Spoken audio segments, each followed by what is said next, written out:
Yo, how's it going, folks? Welcome to episode 175 of the Simpa Life Podcast. How are you beautiful people doing? Well, we are back. Hope you enjoyed last week's episode. I gave you guys a bit of news at the start of last week's episode about Elvet Greens. Maybe a couple of things I can touch on here. We are, I guess, in communications. I don't want this to sound too cryptic, but at the same time, I'm having to be careful about how I say this because this is obviously public domain and this is an ongoing legal issue. But basically, we've started communications with the council, and we are going to be, trying to get an amicable outcome that is best for us, that is best for the council, and ultimately, and most importantly, best for the public. So keep an eye on the Elvet Green page for announcements and information coming up there. But as always, I am fighting the good fight as much as I can with this. And I do hope in the coming weeks, and not hopefully too many months, we'll be able to give you guys some really positive updates about what is happening with the project and where we're going. As always, please do follow on socials to keep an eye on that. Right, in terms of housekeeping and other things, quite a few of the news bits that I would have otherwise talked about I think are quite relevant to talk about with today's guest, so I'm not going to keep you guys too much longer in this intro. So we'll now segue into introducing today's guest, who is a PhD researcher at Coventry University, a humanities secondary school teacher, a musician, a drug law reform activist, and a member of the Green Party Drug Policy Working Group. They are Julyan Levy. How are you doing, brother? I'm doing good, Simpa. Great to be here again. After, I think we were saying 5 years ago. 5 years, man. Can't believe we've been podcasting 5 years. Obviously, it was a bit on and off, it would seem, but we're still going. We're plowing through. Yeah. It's good to see you. You got to keep on, haven't we? We've got to keep on with this. Indeed, especially when there's so many interesting conversations to be had. Man, it was February 2021, which is, over 5 years. So I think you just qualified to be a teacher. I had indeed during that episode, and you were talking about, I think, did you start your PhD or are you lining up your PhD? So I've been, since I did my master's back in 2016, year on year, I'd write a proposal, find some academics, potential supervisors, and I would submit my proposal. And year on year, I was getting accepted on PhDs, but I wasn't getting any funding.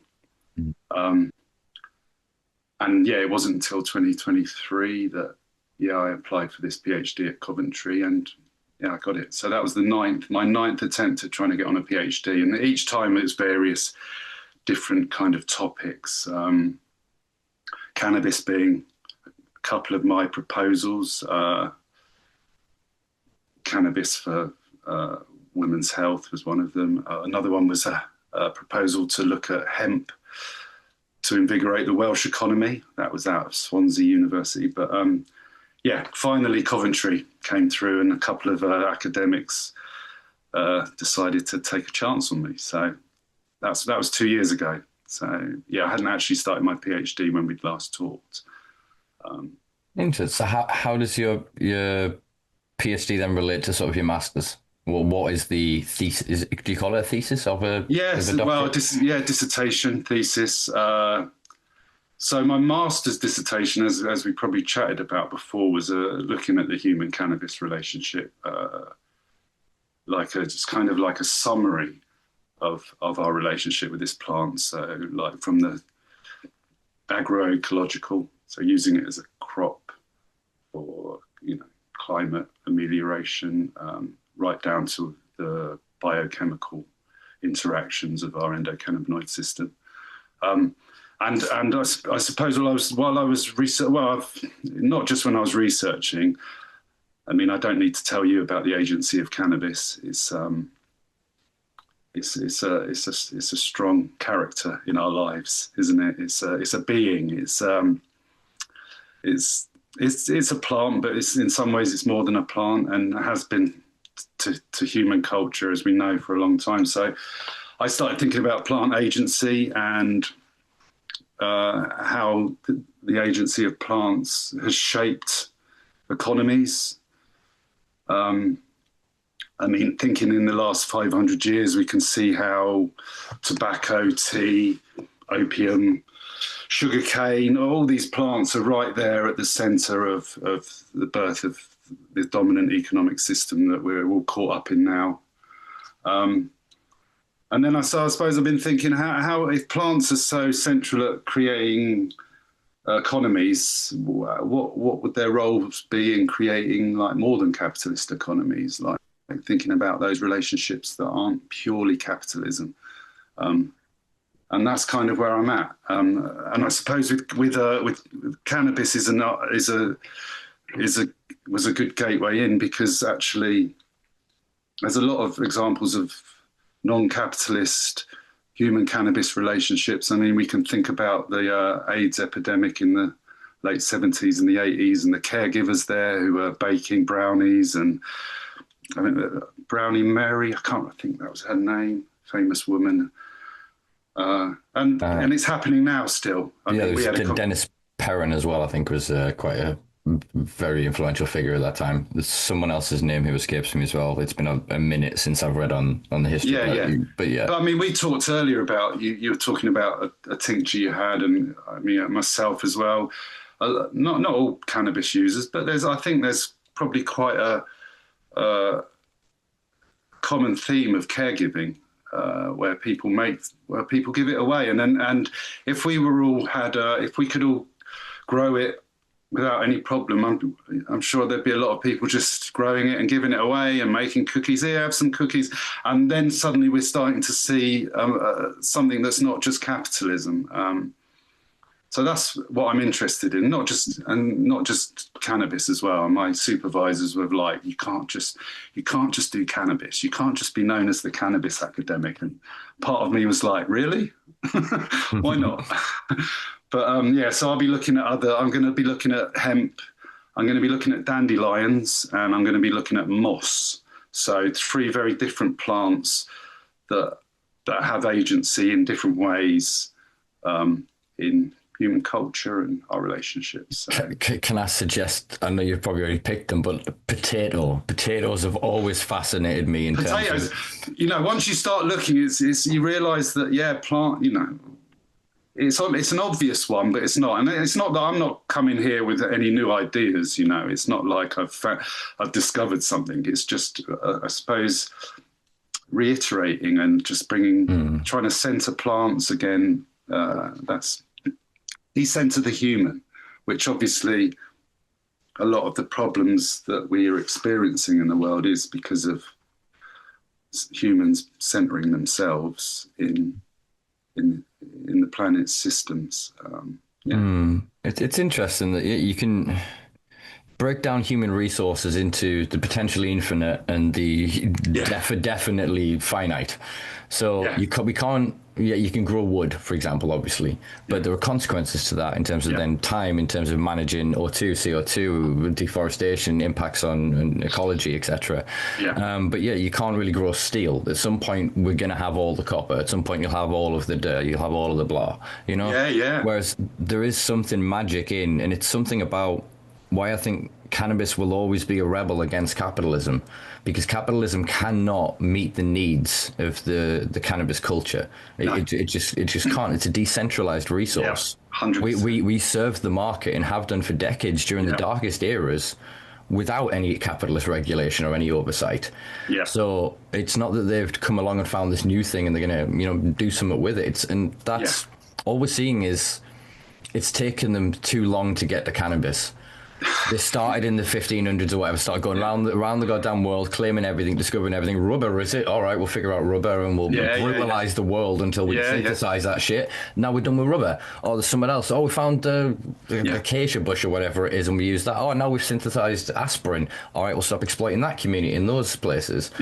And cannabis there isn't a place they can go. They can't just land on an island, exploit a community, colonize a space, create an industry, and then synthesize. What they're having to do is do that. They across, but they still are in a way. They're doing it to get data. I mean, without jumping too far into other conversations, some of the new pilot schemes that are coming up sort of at the minute are massaging data into existence to prove the need for capitalist-backed models. When it's not an observation of what the culture is. Because if you observe the culture, you kind of go, this is a socialist resource.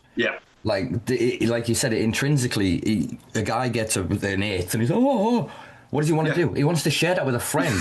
Dave, come round. I've just got a fat bag. It's amazing. Yeah. It's sitting like, you're right. You're so right. We want others to experience it with it. Come with us. Whereas wealth is almost the opposite of that. You rise to a point of affluence where you're like, I can't be around you. Yes, there's a bigotry to it, but there's also a thing where it hurts the rich man's soul of going, I have so much more than you, and I can only lie to myself so much about how good I am in my genes. And you know what? You're right. You know what I mean? Yeah, of course. Absolutely. And that's what fascinates me about it. And that's what's all, you're right. I've never heard it termed like that, but you're totally right. It is a socialist plant. That's a good way of framing it. I think all plants. I think you're right. I think all plants are. This is the weird thing. So capitalism comes along. Like I said, the greed of man, that kind of the Whitaker, as the Native Americans described it, this self-cannibalizing impulse. Yes. And this control and that need. We see this stuff and it goes, well, I cut it down. It came back. Cut it down, I came back. What's the point? I've got all of this. I can't sell this. It's valueless now because Mike's just gone in the woods and taken some. Yeah. Put up a fucking fence and here's a stick. Beat Mike if he comes. Yes, exactly. Now mine's valuable. It needs violence. It needs coercion. It needs control. Well, that's capitalism, isn't it? That's colonialism and capitalism. And that's what the drug war is. It's colonialism brought home. It's domestic colonialism, but of the mind, as it were, without getting too... Yeah. Oh, no, it is. Well, no, it is. Colonization begins in the mind, doesn't it? Well, it doesn't just begin in the mind. It's a physical thing to a lot of people.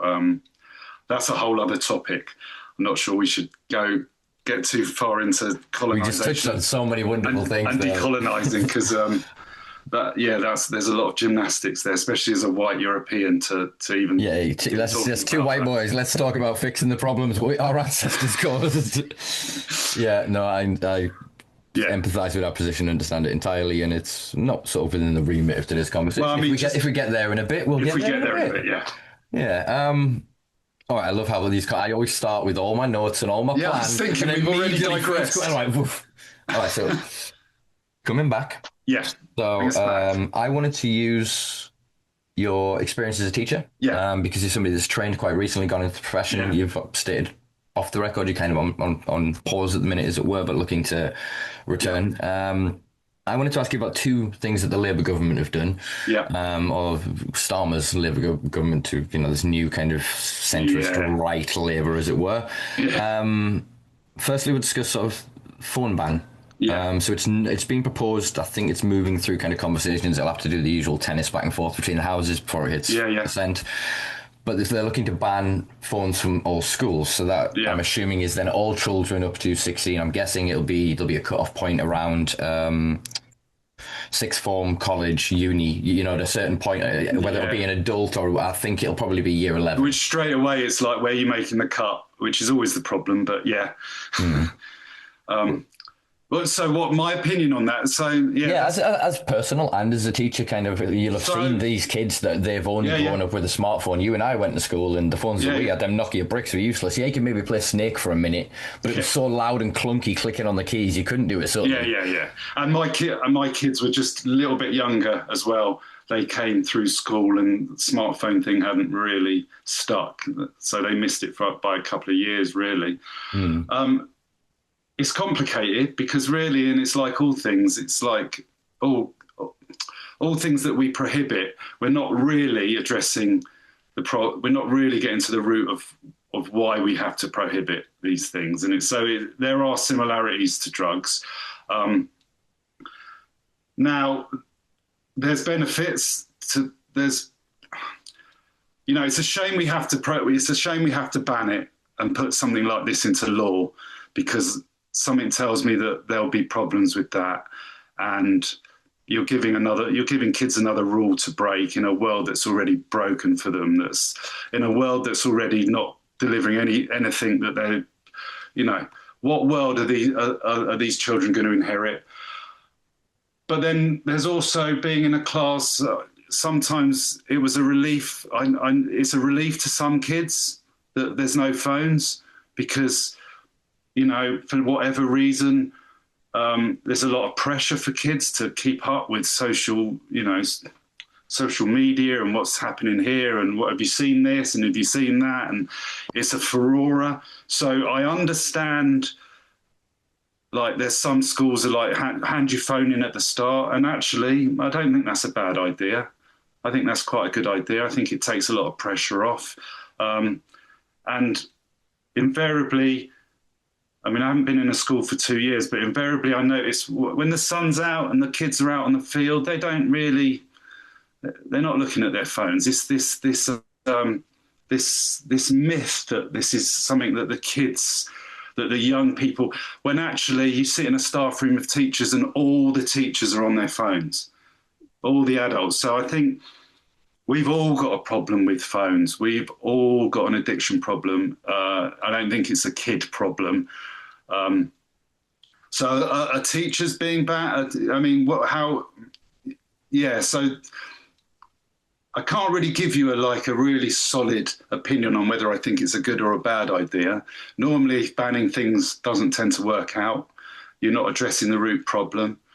On the other hand, I think there'll be a lot of kids, it'll be a silent relief to them, that they don't have to engage in all this, but it's not them, it's not their responsibility. So, it's complicated. Really, we should be trying to create a society where we don't have to do things like this. I mean, and I always come back to that. In a healthy, functioning culture, you wouldn't have to do this, would you? I mean, come on.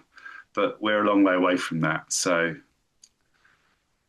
and like I say, I'll probably be going back into schools this year to do some temping. So, I'll gauge that again.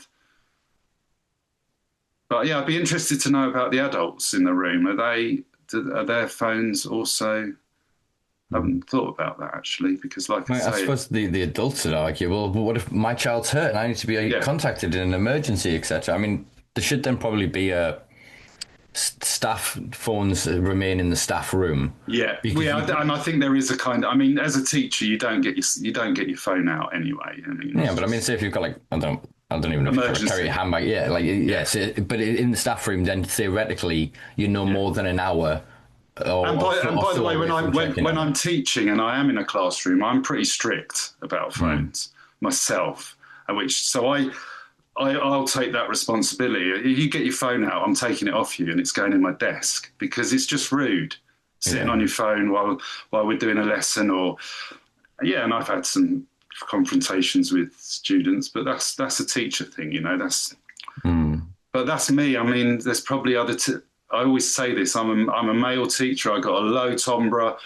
It's a lot easier for me to command a classroom than maybe it is for other teachers who it's not so easy for them for a variety of reasons.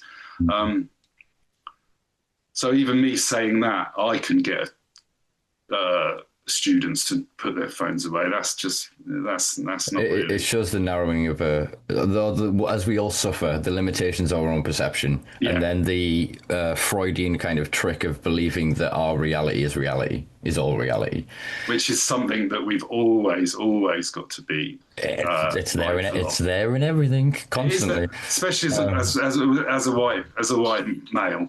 I mean, it's understanding Sorry, I was going to say the idea of inherent privileges, which to a lot of people is going to be, fucking hell. But again, I think the words would be corrupted by almost when you write a word or whatever and you just look at it and you're like, what the fuck is that? It becomes a jumble of letters. It's lost meaning. And then you can just fill that empty space. The words are not words that hold definitions. No, you're right. Words are signifiers to hold to it's this little thing, and you open it up and it's a TARDIS, and inside I'd always say to students, because when I was teaching, the Andrew Tate thing was really, and I'd often have male young men who are like, oh, the world's just for women now, and it's like, and I'd have to say, well, they need to explain what this means by privilege, like a simple one of, walking home at night. I'm not gonna, I could still be in danger, but I'm not gonna be so mindful of taking this way home as maybe I would if I was a woman. I mean, it's a simple one, isn't it? It's the 100% of if you are not black, you will never experience anti-black racism. You fundamentally, structurally cannot experience that. It's the same argument you have around like gender equality, etc. It becomes this thing of, I think, and we're slowly getting to it, and this we'll mention when we talk more about the Green Party and its evolution, is the prism with which that is viewed through. You can then go gender, race, ethnicity, culture, class.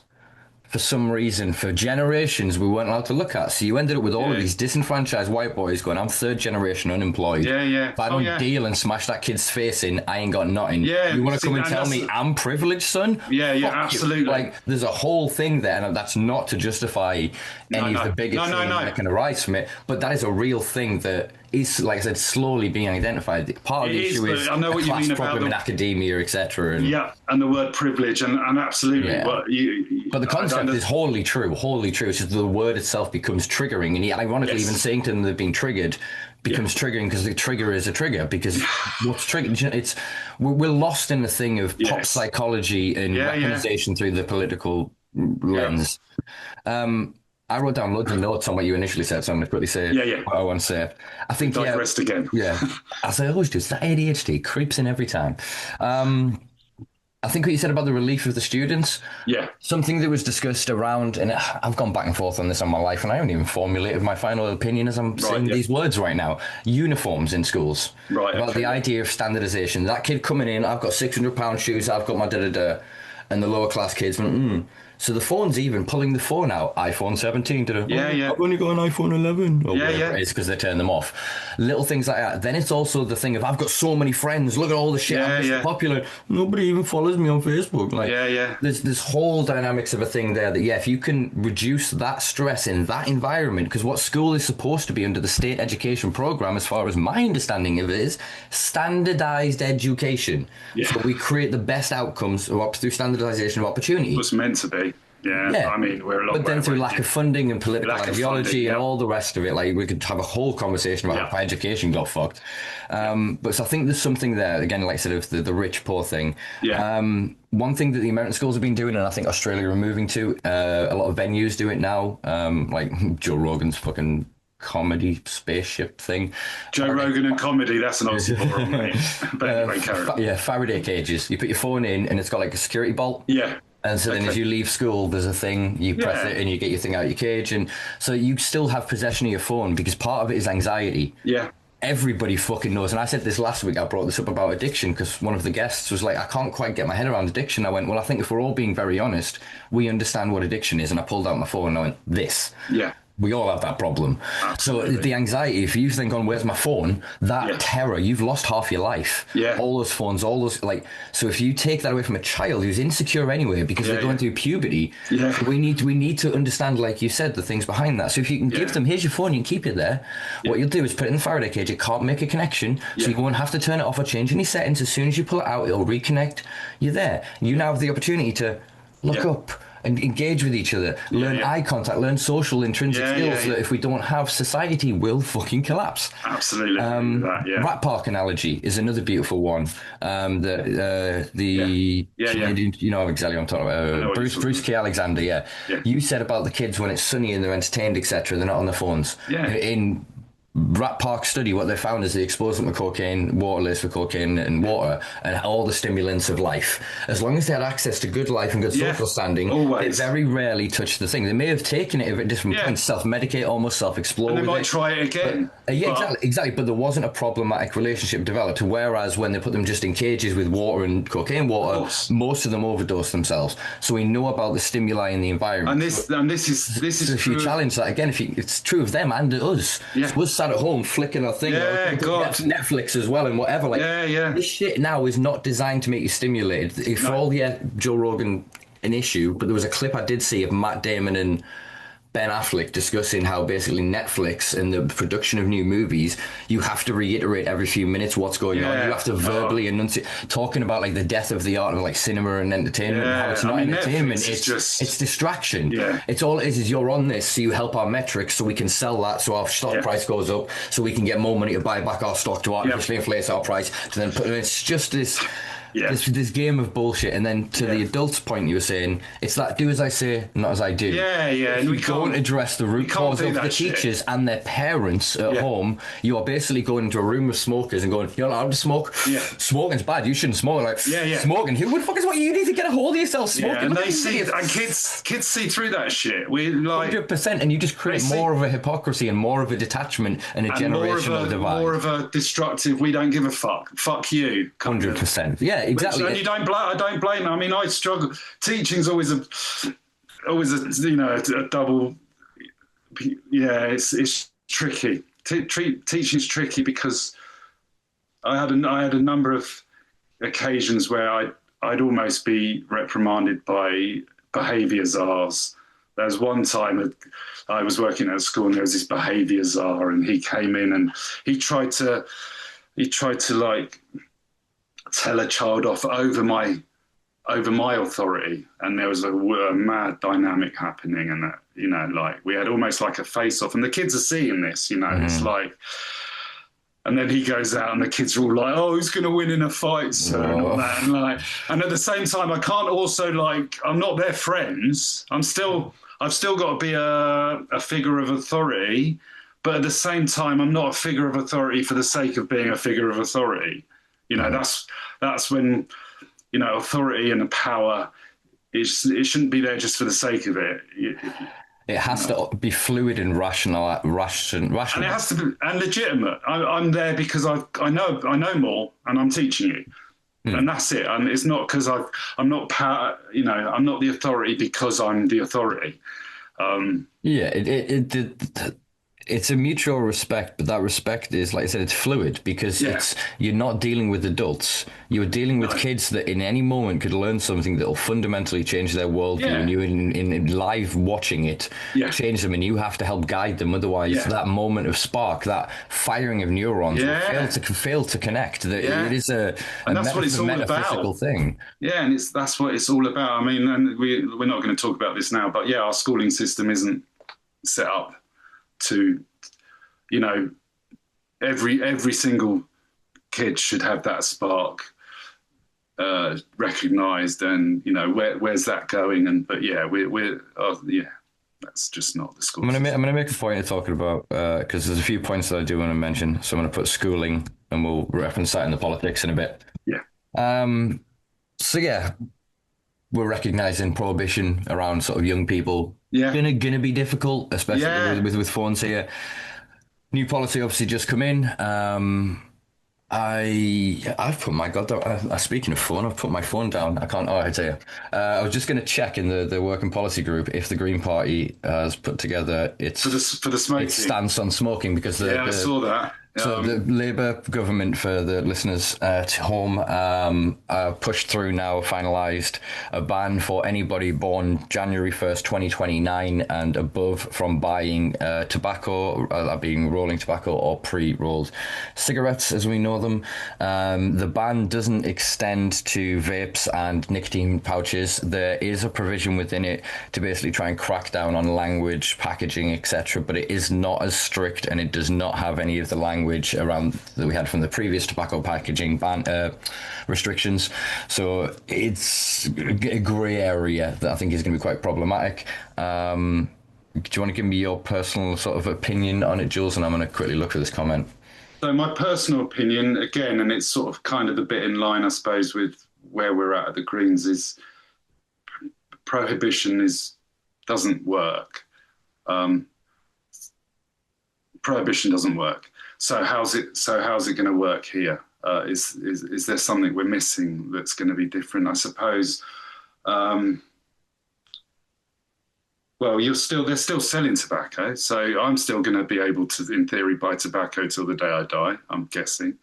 So it's still in the market, isn't it?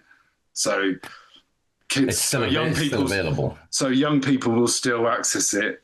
Not as easy, but they'll still be accessing it. Yeah. So we're, in my opinion, I might be totally wrong, and if I'm proved wrong, I'll happily swallow my words. But something tells me young people will still be accessing it. It'll be a bit harder, but there'll be routes that aren't, as there are with other substances now. And another thing is not including vapes. There's still this discourse that vapes are the healthy option, and I'm not sure. I think the jury's still out with that. And also something we talked about earlier is the people making the vapes, you can still trace them back to the people growing tobacco in plantations 400 or 500 years ago. These people are still making the money, which to me blows my mind. I did when I did a bit of research into tobacco, like looking at the companies now making the, you can trace these back to the markets, the Bloomsbury markets in London, and the tobacco that Sir Walter Raleigh first brought in. The sweet taste. What was it called? Yeah, I've been doing a lot of research on tobacco, and that's another thing as well. It's not such a thing. I'm not sure they're doing this in America. Are they doing this in the USA? Because in the USA, you've obviously got First Nations people who use tobacco as a sacred herb.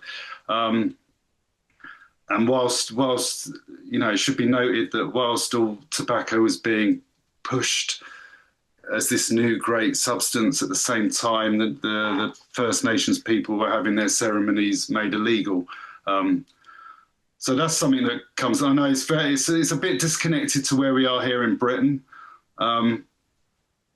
I'd like to see a situation where I could grow a bit of tobacco, and I'd have a harvest, and I'd use that tobacco until it run out. And I don't know. I still have a relationship with tobacco, and I know a lot of people who use cannabis. It's a massive taboo. I'll still occasionally put a bit of tobacco in a spliff. I consume cannabis in all kinds of ways. I vape it, I eat it, I smoke it in a pipe, and occasionally I'll put a bit of tobacco in a spliff as well. Obviously, it's not. I got kids. When my kids aren't heavy smokers, but they do have the occasional cigarette, and when they're smoking, I'm a bit like, oh, But in the same way, but I probably would feel the same if they're drinking like too much Coca-Cola or something, or we poison our bodies with all manner of things. So I'm not sure about this ban. And there's a separate thing here, which I think no one really talks about. I talk with my partner quite a lot. I think Keir Starmer's quite what's the word? I'm not going to say the first word that came in my mind. I know there's lots of words we can for Keir Starmer, but he, what would we term Cromwell? When Cromwell came in, he was like a killer of all fun. There's like a term for it. You know what I mean? Like Protestant work ethic kind of vibe, a kind of like a very moral. He's got like this streak that strikes me. He wants to be moral. He wants Britain to be this clean, moralistic, like place, which is absurd considering the kind of shit he's signing off on and has been since he came in. If I think of the word, I'll say it. So, I'm not Puritanical. Sure. That's the word. Hey, perfect. He strikes me as he's got like this puritanical streak that I don't know. I can't even put my finger on it. But I don't like it. No good can come of it. It feels hollow. Yeah. Like I saw, who was it? It was, did you watch Novara Media? Yeah, I watched. Yes, yesterday's episode was hosted by Stephen Mefflin and Zara Sultana, recently suspended MP.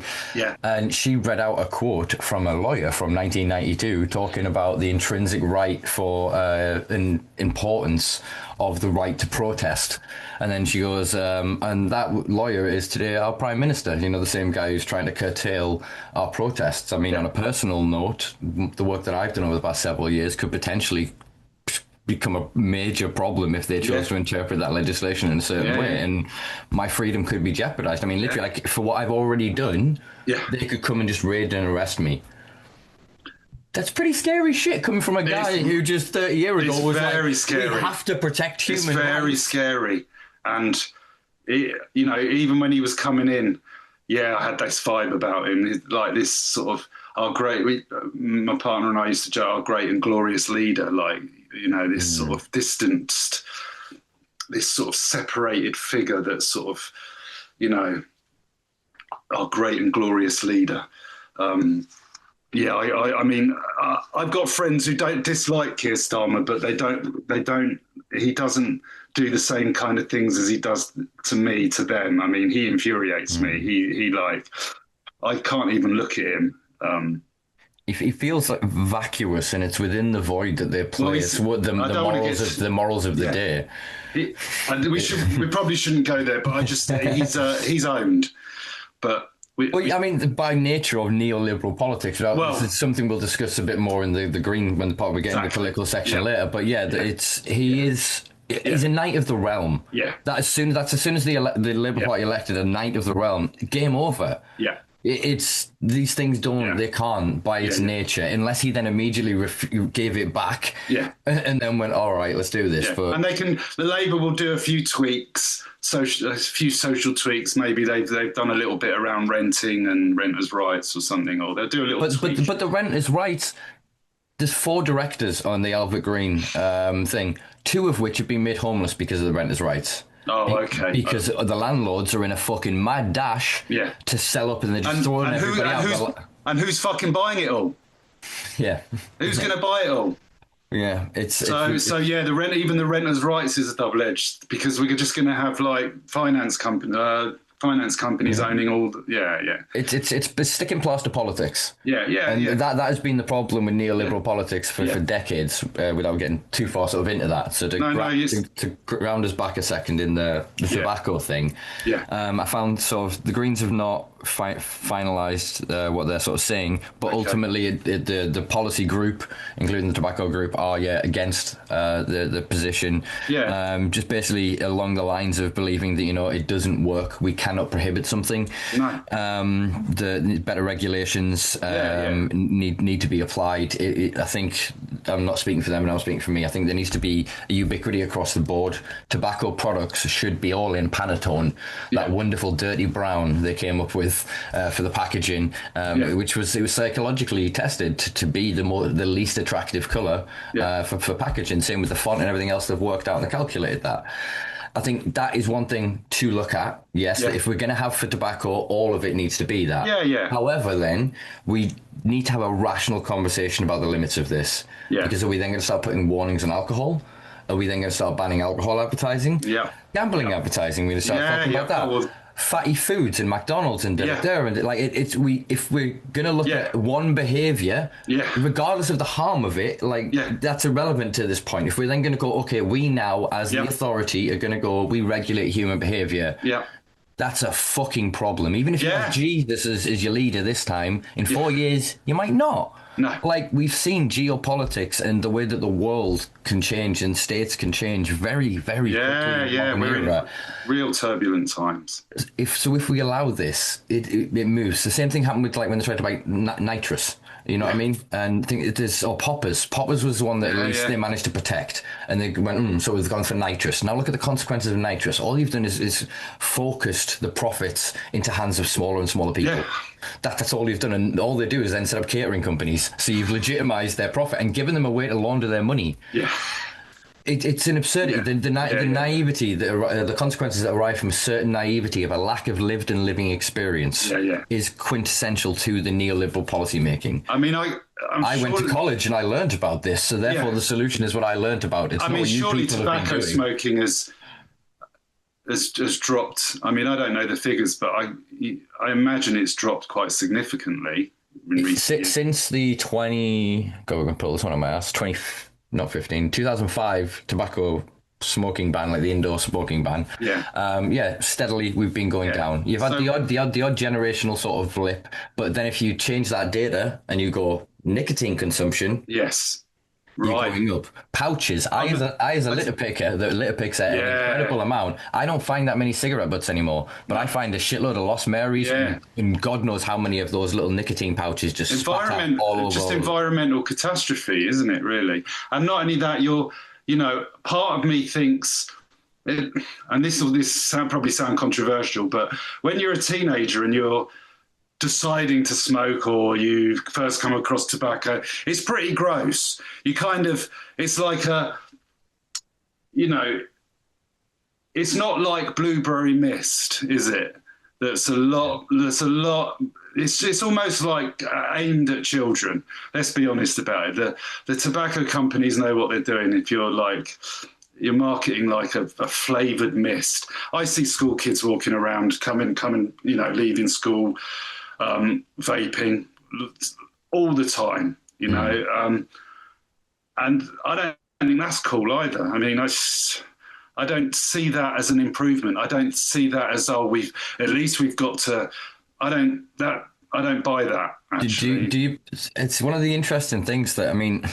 So I've had an on and off problematic relationship with tobacco since I was eight years old. Like, I mean, I literally had a deal with my mother that I'd stop stealing money off her if she went and bought me 10 Lambert and Butler every day.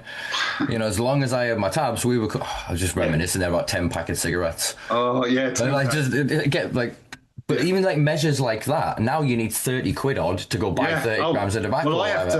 Well, then all that's done is incentivized the non-taxed market. Yeah. So there's always these negative consequences. Yeah, yes, we're all seeing a downward trajectory of consumption. I would say that the reason we saw that up until the uptick in the wide availability of vape products, and now the onset of these nicotine pouches, was through mass education and awareness.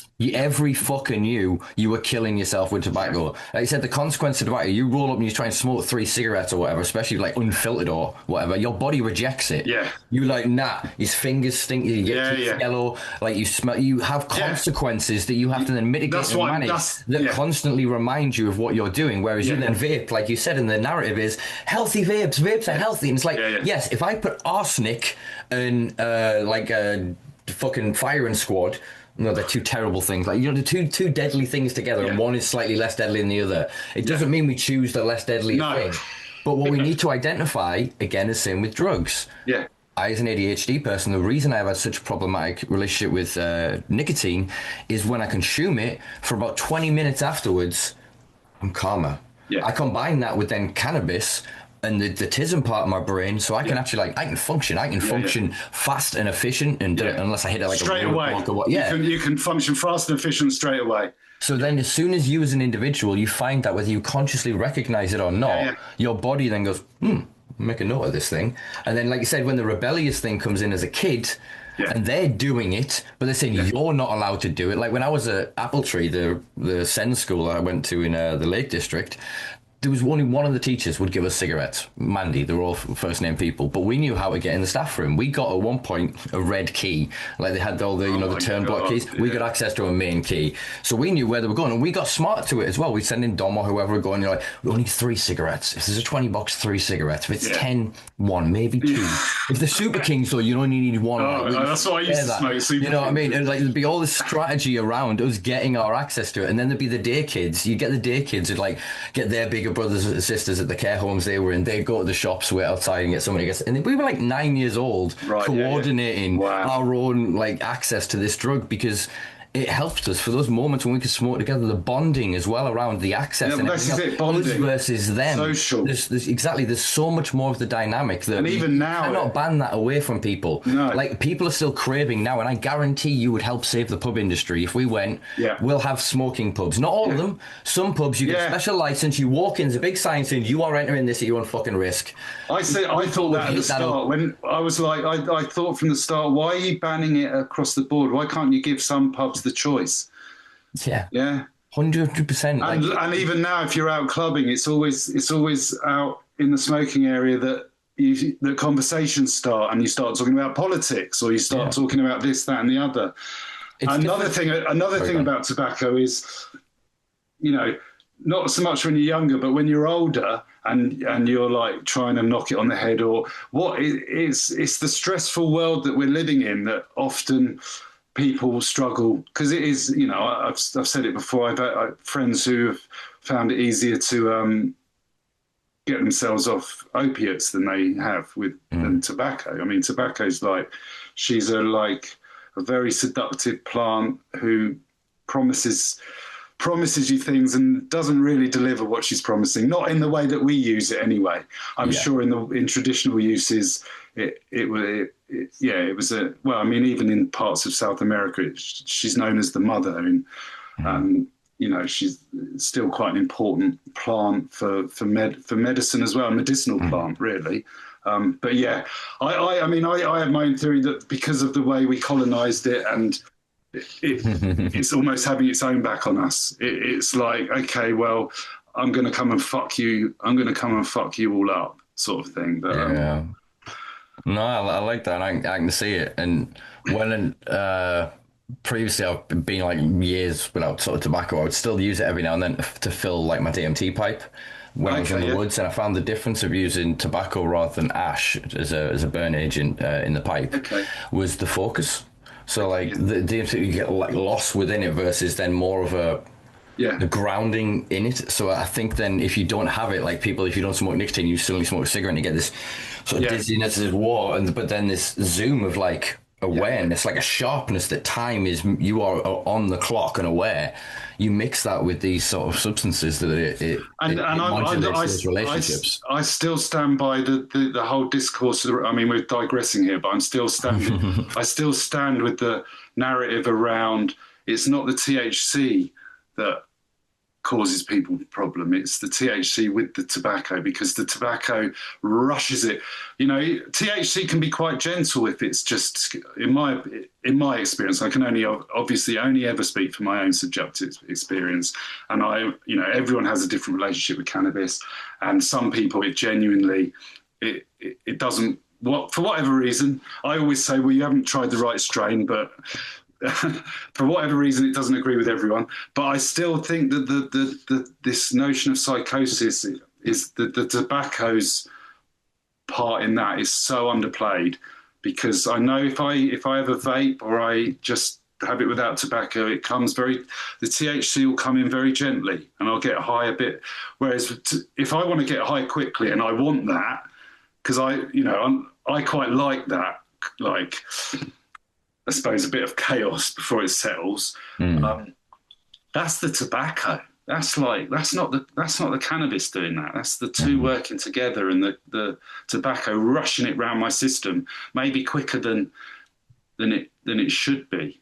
But that's just a thought I have. No, it's a very interesting thought that we can extrapolate some potential observations in other pathologies. So there's always been a casual relationship noted in academia of tobacco and schizophrenia. An incredible high proportion of people with it will consume tobacco products. Think of children with ADHD and giving them amphetamines. These kids can't sit down there rushing around. We give this to a neurotypical person and they rush around. Logic says no, but something happens. Then I think the same is then true in these other sort of relationships. Part of the chaos of cannabis, and when I combine cannabis and tobacco especially, that denseness and kind of what would be sort of random and disorder to others, it almost blocks disorder. It takes a lot of it away from me and it rationalizes it. And it's like a servant presents to me on a platter thought, and I go, okay. Cool.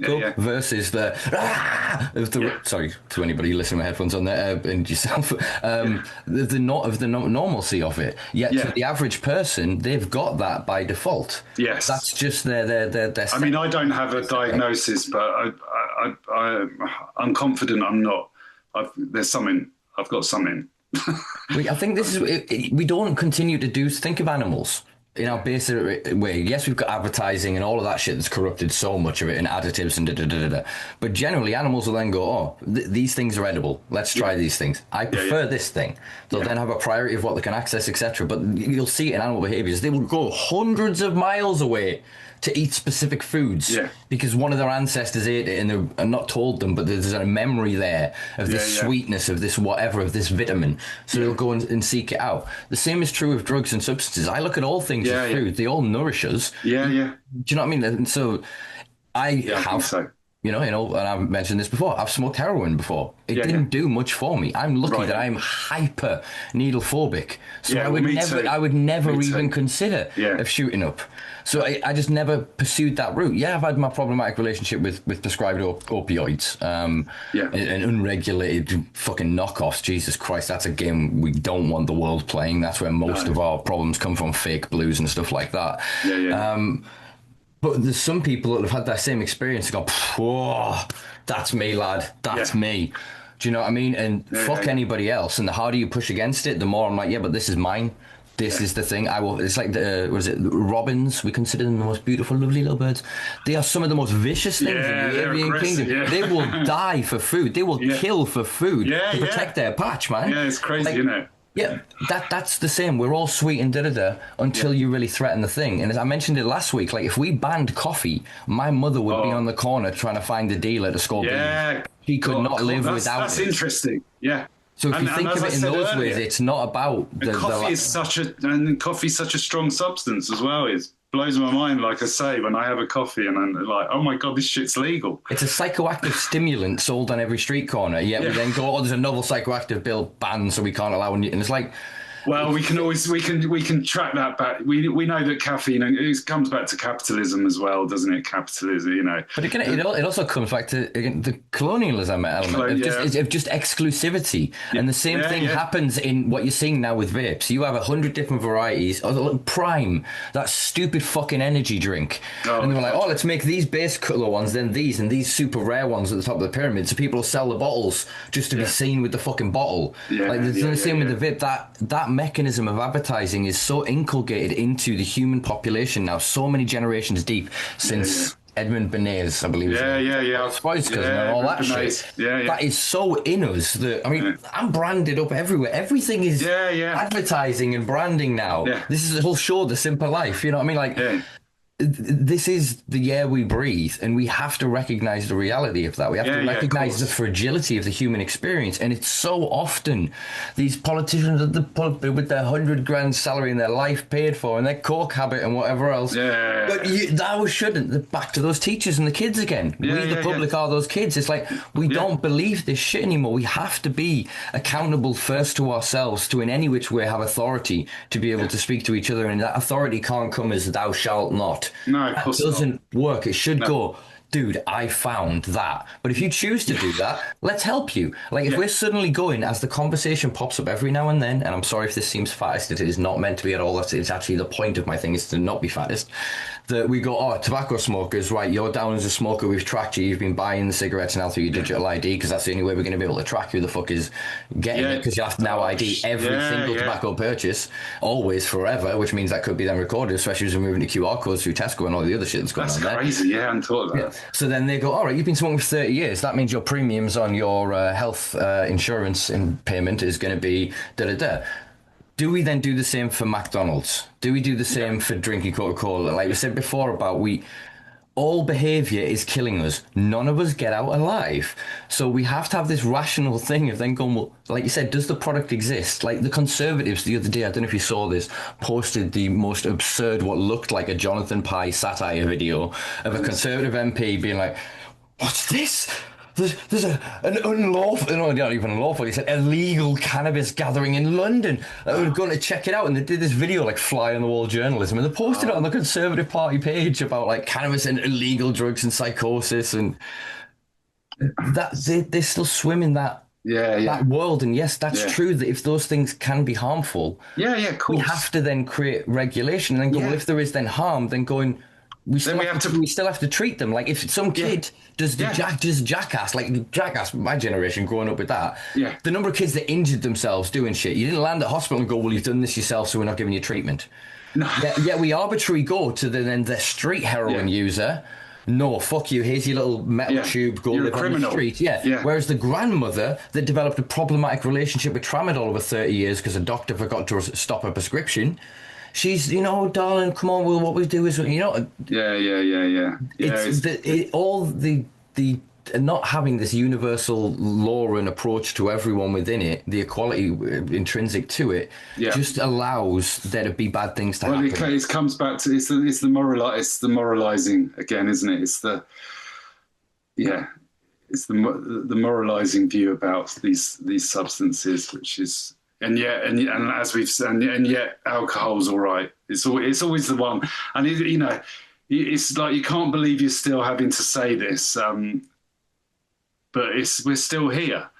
I mean, maybe the tide is changing a bit.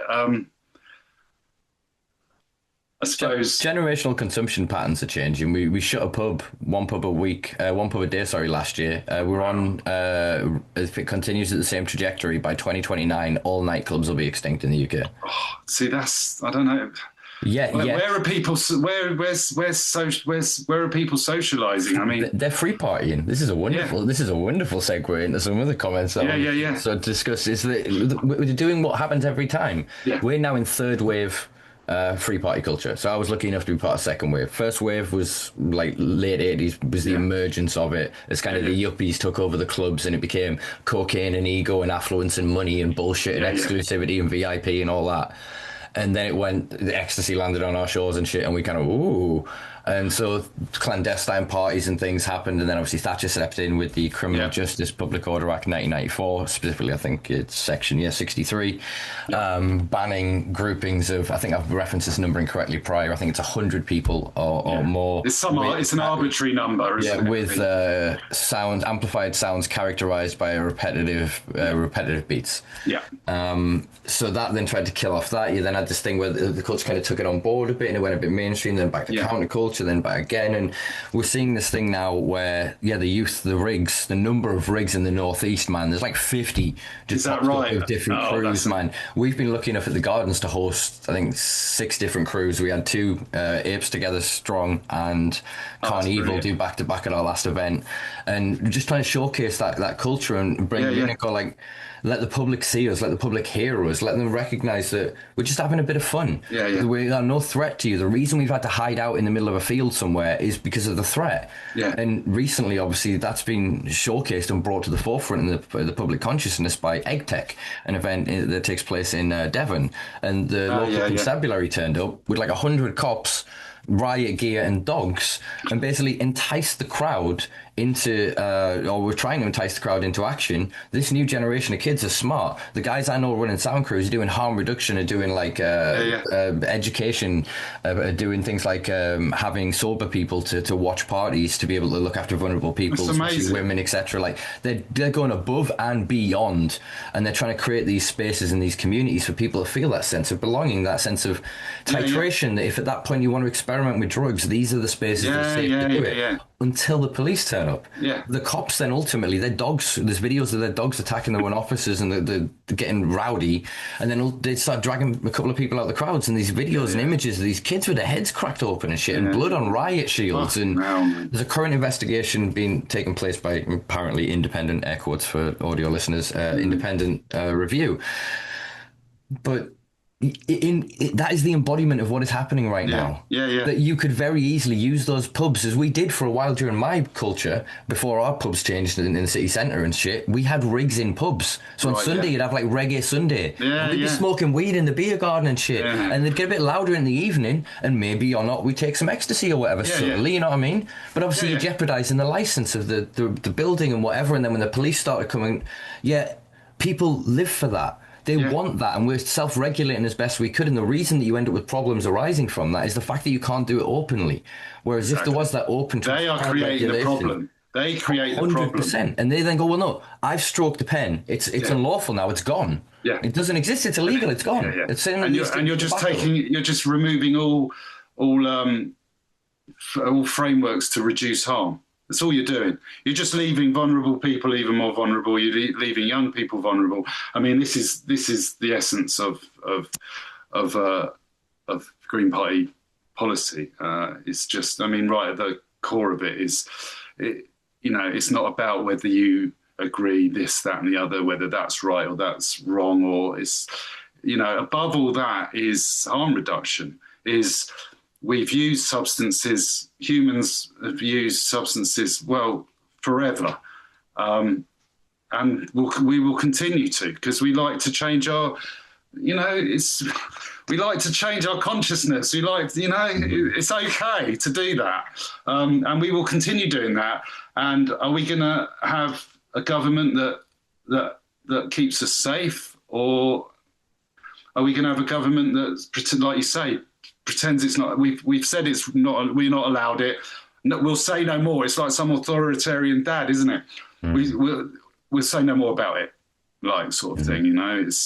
It's crazy. And you remove that avenue of support, and not only that, you teach them a very valuable lesson that thing that they find in every which way positive, then you say is negative, that they then will go, I can't trust your opinion. No, exactly. So then you lose that authority, but then over time you become emblematic of the enemy. Yeah. You're not just the fun policing the loose thing. You are literally policing people's opportunities for enjoyment.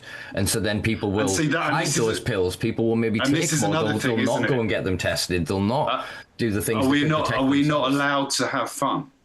I mean, you can come back to a fundamental there. Is fun and joy and pleasure, are these just things for the elite because they can afford it?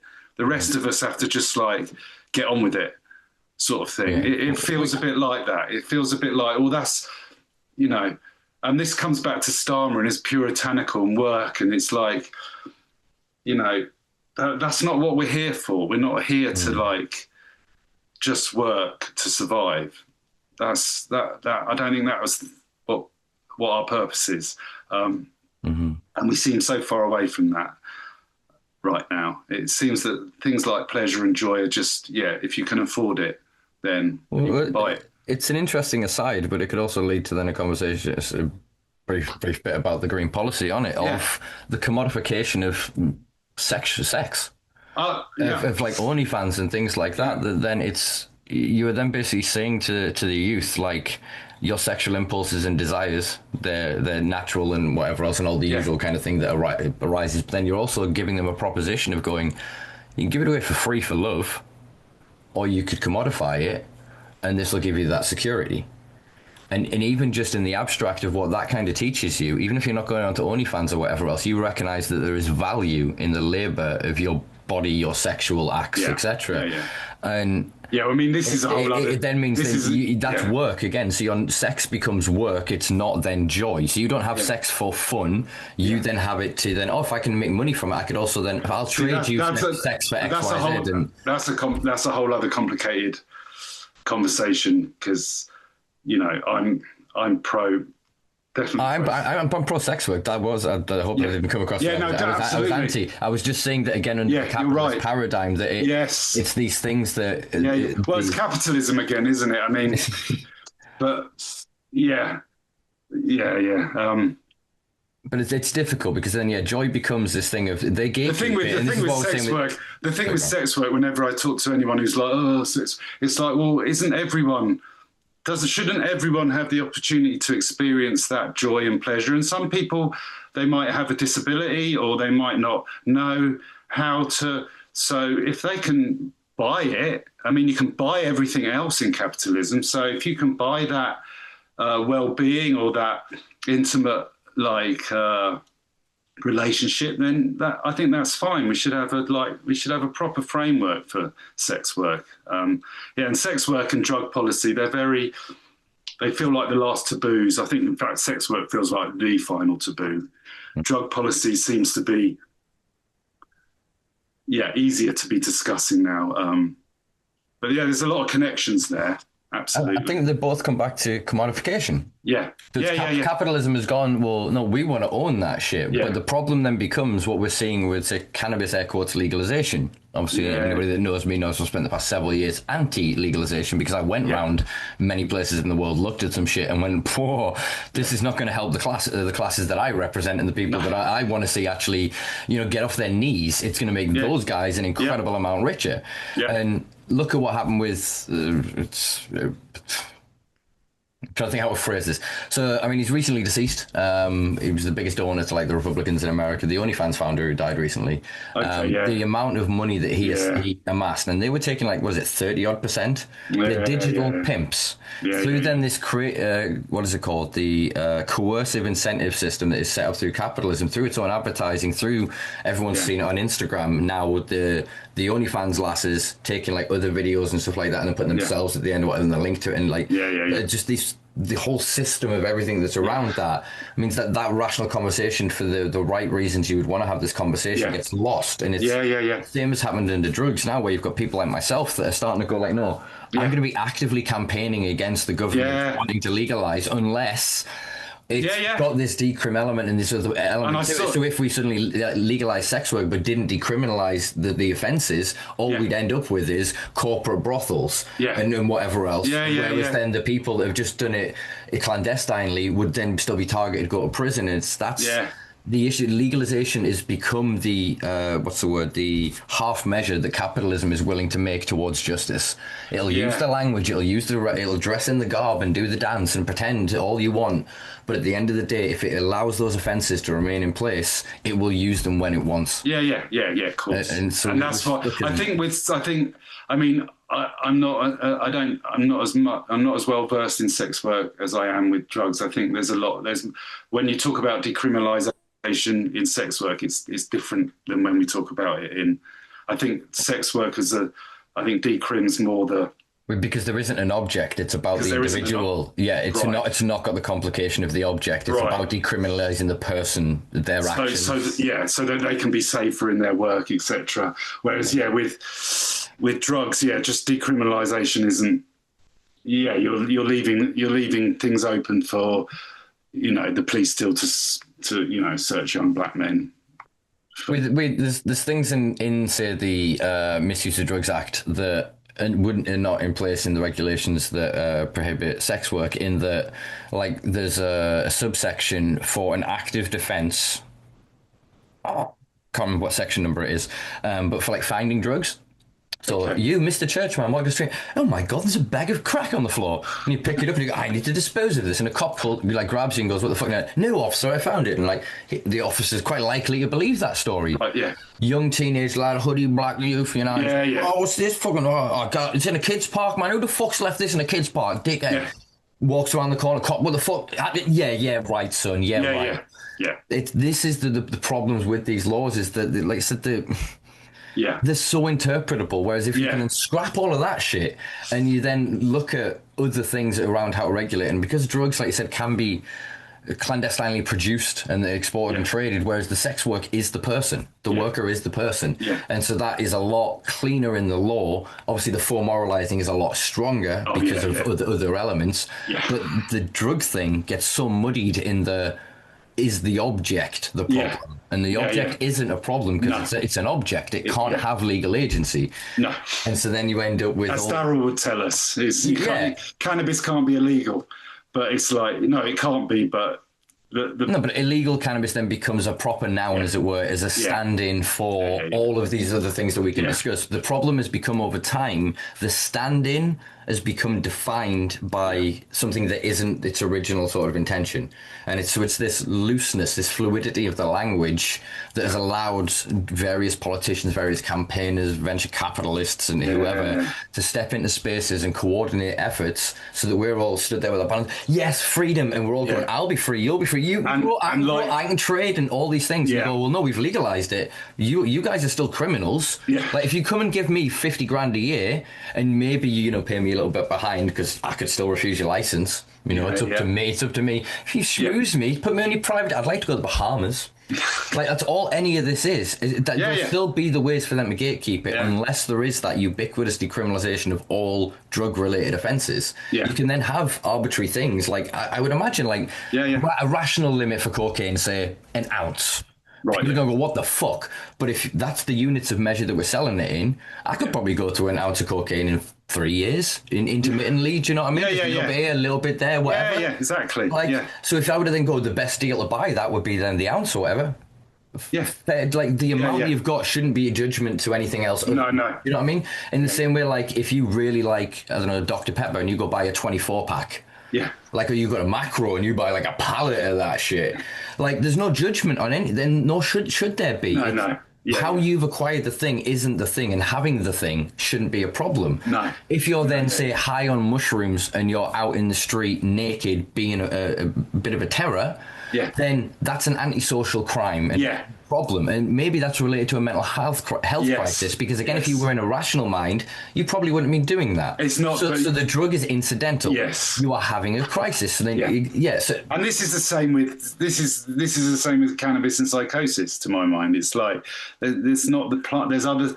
It's just the other things going on, isn't it? The modern parlance that I think is the correctest that we can, even the correctest isn't the correct way of phrasing that in sort of academic circles, is can predicate. Oh, okay. It can sort of it's trigger in a loose sense, but not trigger as in being direct cause of.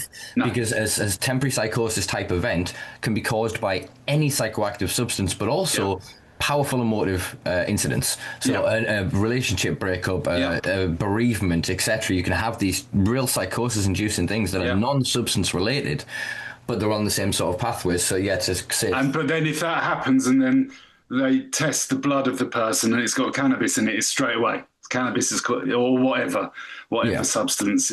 We're still there. It feels like. And again, the detection isn't the same as, cause of. I mean, I'll just reference it without ending up getting too sort of root in it. The refined COVID figures, where it always stated on the bottom, died within 28 days of a positive COVID test. Right. Okay. That was their definition of died of COVID.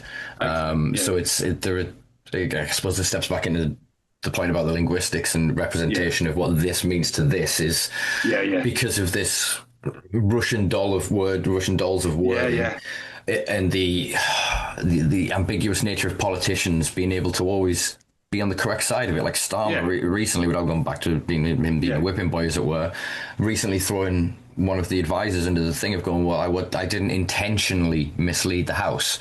No. Intentionally is a huge word there. Well, I didn't know.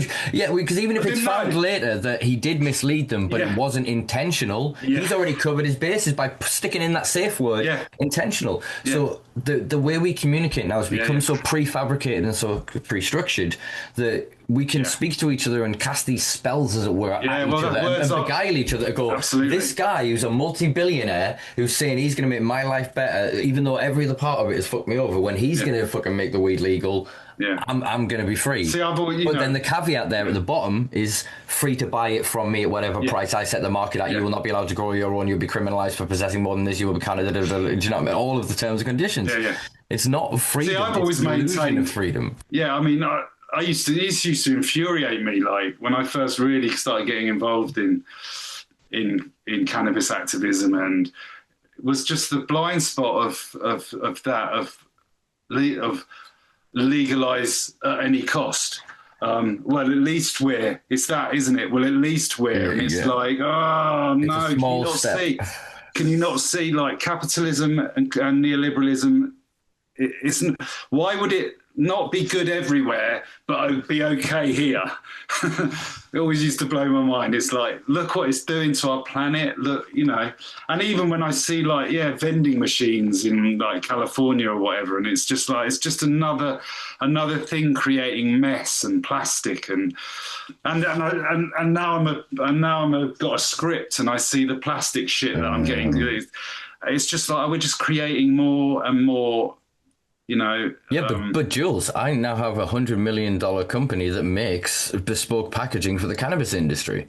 My mate Dave, he's even richer than me because he got the logistics contracts to be able to deliver it all. Right. There you go. And so I'm always going to be here advocating for, well, can't just me and my mates grow a set number of plants? Do capitalism, do what you want. Cool. Do you know what? Actually, I don't care what you do. But just don't prohibit me from doing what I want then. And we'll all get on. And we'll let the market decide. But they know that, don't they? Because they know that if people are growing and cultivating proper craft cannabis, not, and share it, that maybe they're not going to go to the capitalists for them. But I think plenty of people still will, because not everyone wants to grow. some people will. It'll be, yeah, it's. I mean, I would disagree on the plant numbers thing. I mean, this is. Yeah, go on. I suppose actually I should. I've mentioned this, I think, on the podcast, but for any listeners, for transparency's sake and for honesty, I am a paid up member of the Green Party. I am, as along with Jules, in the Green Party Drug Policy Working Group, and it's something that the group has been formulating on. Sorry, go on. Well, sorry, so you're saying what is it you disagree with? Arbitrary numbers on plants. Mine that I would think is a better way of doing it is on energy usage. Okay. So because it's an arbitrary thing, like what are they called? Mendo Dope Boys. And guys, I've had them on the podcast a couple of episodes back. Go check them out. They grow fucking trees in California. You're talking like kilos upon kilos upon kilos from what would be one plant. A novice grower maybe gets an ounce from a plant. The number of plants is not related to the output. It can't be. A better calculation is on light.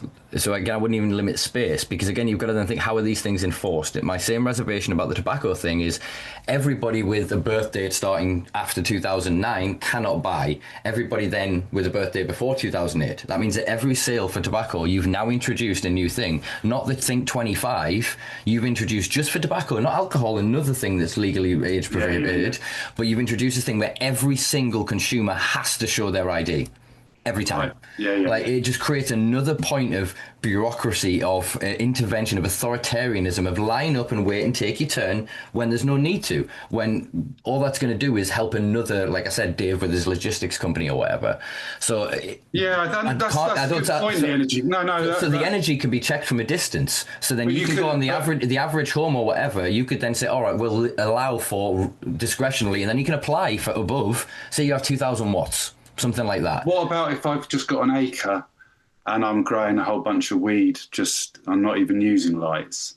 Exactly. If you're then, again, if we're getting inside, why should we not be allowed to then grow outside? Is that then a different thing? Because the dynamics and the taxonomy of the plant will produce in a different quantities. But then there's also different security elements. They'll go, well, you're not allowed to grow it outside because somebody might nick it. Well, what the fuck are we talking about? I'm thinking purely, but I'm thinking purely in when we're regulating. I totally get the energy thing, and that makes absolute sense. But you couldn't then apply that to if you've got an acre and you're growing a bunch of plants. But then do we allow that? I mean, we know that. No. I would then agree with that. So indoor, you work out an energy usage. I would say 2,000 watts without sort of revealing too much. No. So most growers will go into, say, a 600 watt HPS is where they'll start. But now with modern LEDs, you can get these down to, like, for the same 230 watt you running, you are getting an energy efficiency higher than 600 watts. Right, okay. And that's still from Tech 5, 10-year-old. The thing is changing the dynamics. But if you put a cap on that, so then it's not going to incentivize people to steal electric. Do you know what I mean? It's something that then they can be observed to be doing. You can then monitor that through the electric companies, that you go, all of a sudden there's been a spike of 10,000 watts or whatever. Go give them a knock, but treat it like a parking ticket. You don't go in and fucking raid. You go, no, of course we've got this spike on this thing. I suppose we've got to ask, why are we putting it in there? Yeah, you make them civil offences, but then on externals, like I said, you should then have a discretion of, you can have half a dozen outside or whatever. Yeah. But then if you had to say, like you said, more, I've got a greenhouse or whatever, you can then apply for, and it's not a license that they can refuse. It's an acknowledgement almost to them that there's potentially a security risk here. If I get robbed, I've got my crop. Okay, Like, do you know what I mean? More of that line. It's not about limiting you. Any limitation on the individual is a continuation of prohibition. I think that's what that sign says. The only reason I think about limitation and regulation is just, I suppose it's the capitalism thing again. It's that someone can, you're not going to create a monopoly from your bedroom or from your greenhouse. But in theory, like, I suppose that when I think about limits, that's all I'm thinking about. I'm thinking about that. And but okay, in an ideal world, if all of these people were good growers, well educated, because all the YouTube videos are available, they can pop down the hydro shop and get any education information. There's private consultants will come up and come to your house, and it's very bougie, and it's a wonderful open industry. Why do we have to worry about where their weed goes? The only reason would be to protect the capitalist racket. Right. Yes. So that's what I worry about, is that I understand the moralizing and the ideas and things behind it, but from my totality of being in this space, Yeah. I've recognized that you can't limit the individual. If you attempt to, all you're going to do is create more arbitrary criminalization. You then need issues around taxation. So, all right, if Matey Boy suddenly uses his 2,000 watts in his house and he's able to turn over 50 key or whatever, that math is terrible. Yeah, but I know, But you know what I mean? Yeah. And then he diverts half of that to a market. That's an untaxed commodity. Yes. That's a HMRC issue. Yes. Like, do you get what I'm saying? Okay, yeah. But other laws already exist. Yeah. If we forget... That's really important, that. And, you know, we're in the process of trying to, you know, the policy's, it's going to be 7 years old. And it feels, although it's, you know, better than anything that's going, it still feels old and outdated. And well, it's changed a hell of a lot in 7 years when it comes to sort of cannabis industry and regulation. So this kind of conversation, I think, is really important because this is the nitty gritty, and I think that's all I think about. Well, that's really what was lacking in the policy a little bit, is the real nitty gritty, like what does it actually look like? I mean, we talk about specialist pharmacies, but there's still a bit of ambiguity, and when it comes to cannabis, that it's still, you know, I've been looking at the Transform, the 3 models. I think we need to really pin down what it would look like. You know, we can refer to these. Do you know the three models that Transform came up with? Is it the social regulation? So like, you got clubs and sort of the homegrown provision for personal use, non-profit membership based, and you've got hybrid, and then commercial entity, and then carbon capture, which obviously.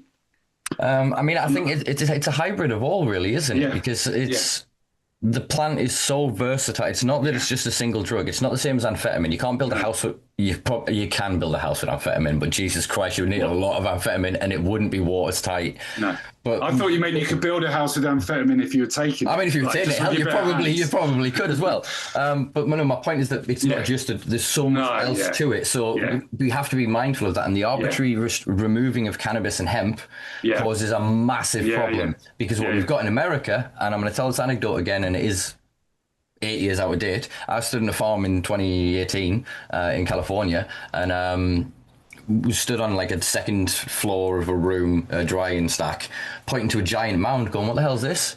And my mate at the farm, it's nearly named, but I'm not going to name because probably shouldn't have been there. Was going, "Well, that's our mulch pile." I was like, "What were you mulching?" He went, "All sticks and stems." And I went, "You're a graphene. Have you heard of dirt?" And we had this guy, and he just got redder and redder and redder. And I'm like, "What's up, dude?" He's like, "My license. We're marijuana, man. That's hemp. I can't touch hemp." Okay, And so the extra waste, whereas this t-shirt is cannabis. This cannabis doesn't care what you call it, but it came from the plant Cannabis sativa L.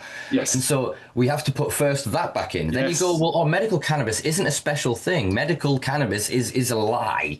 It's cannabis on prescription. So that has to come back in. So, okay, we've got our cannabis policy. Cannabis then has health benefits. Okay, let's look at then the drug side of it. Big pharmaceutical boys, you come in, right? Your patented extractions and your formulations you deal with, okay? Herbologists, you come in. Here's the plant. Yeah.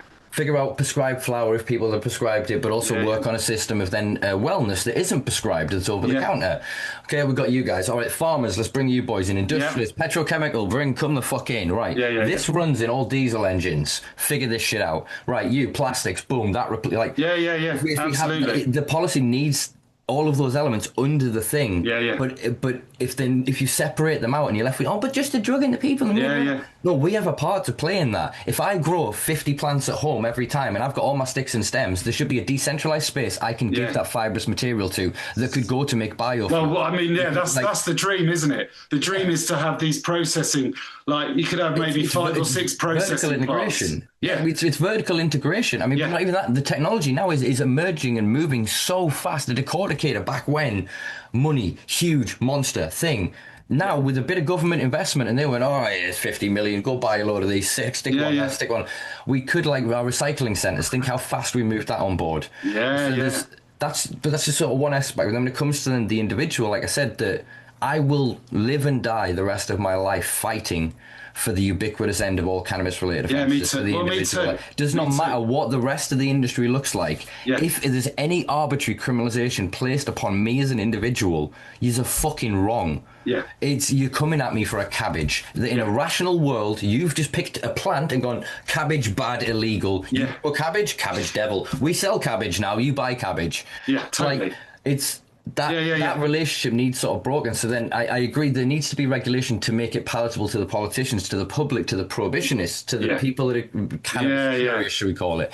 But if we then speak too much in the tongue of the prohibitionist, we don't actually reach them. No. They don't learn something. We have to find a way to bridge that divide and go, the reason you're scared of X, Y, Z is da-da-da. Here's how we mitigate your fears. Now that you've understood that these things are what they are and proportionalised it, here's how we mitigate that. Right. Mass regulation means that all cannabis will be tested that's sold commercially. Yeah. And if you've got then the club regulations, there should be in-house stuff where then we work with companies to provide technology or partner with universities to then test all of your product in-house. That also gives us metadata to your work for national policy. That then regulates that. You then what you grow, I grow you some weed and give it to you. If you get sick, with all love, fuck you.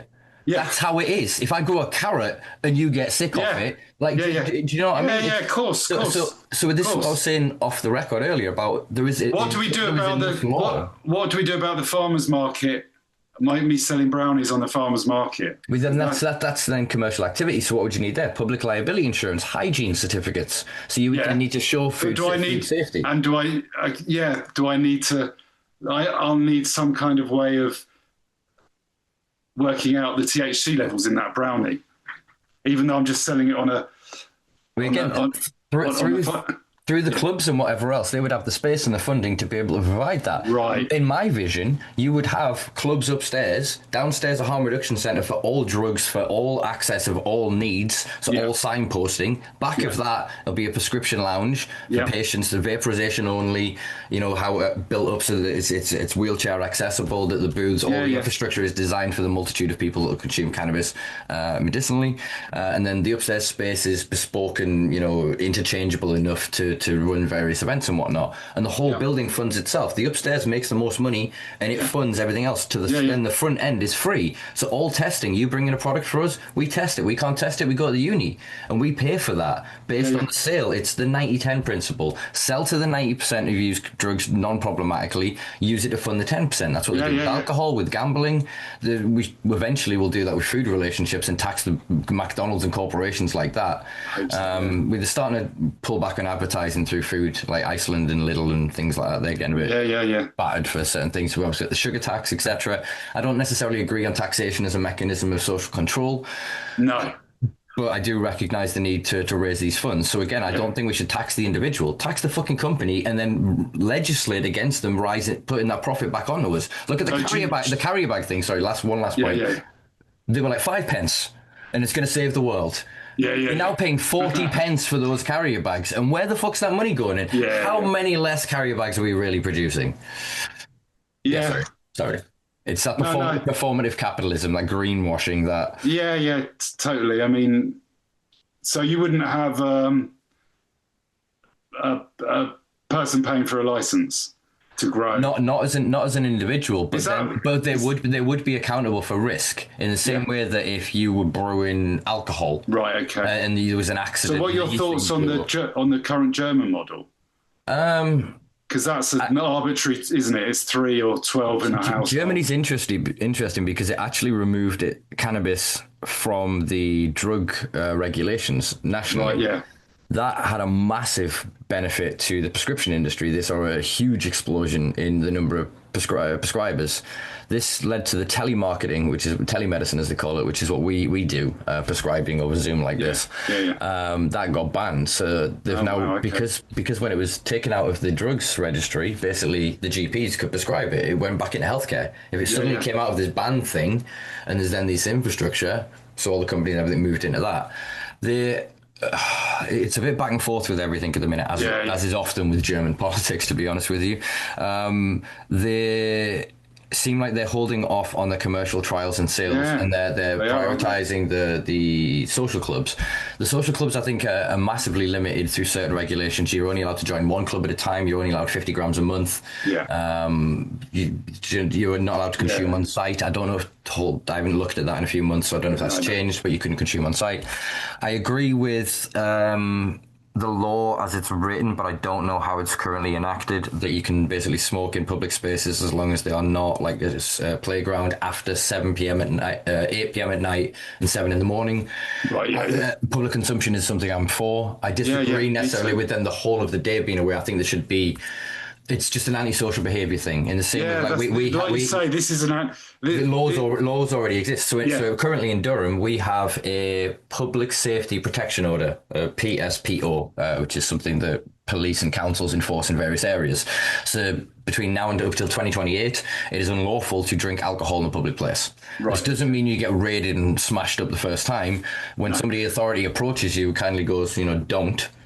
You then can get rid of it, wrap up and move on, whatever. If you then don't, they then can take that off you. They can then, and then if you refuse or obstruct, it can become a thing. And how which would apply to cannabis consumption, but it would also apply to playing loud music, not in that particular law, but the idea of antisocial behaviour. So again, back to that point of there's already regulations around it, and say smoking, treat it like New York did. Can you smoke tobacco there? Yes. Then you can smoke cannabis there. And then some of the tobacco smokers, I don't want to be around fucking weed smokers or whatever.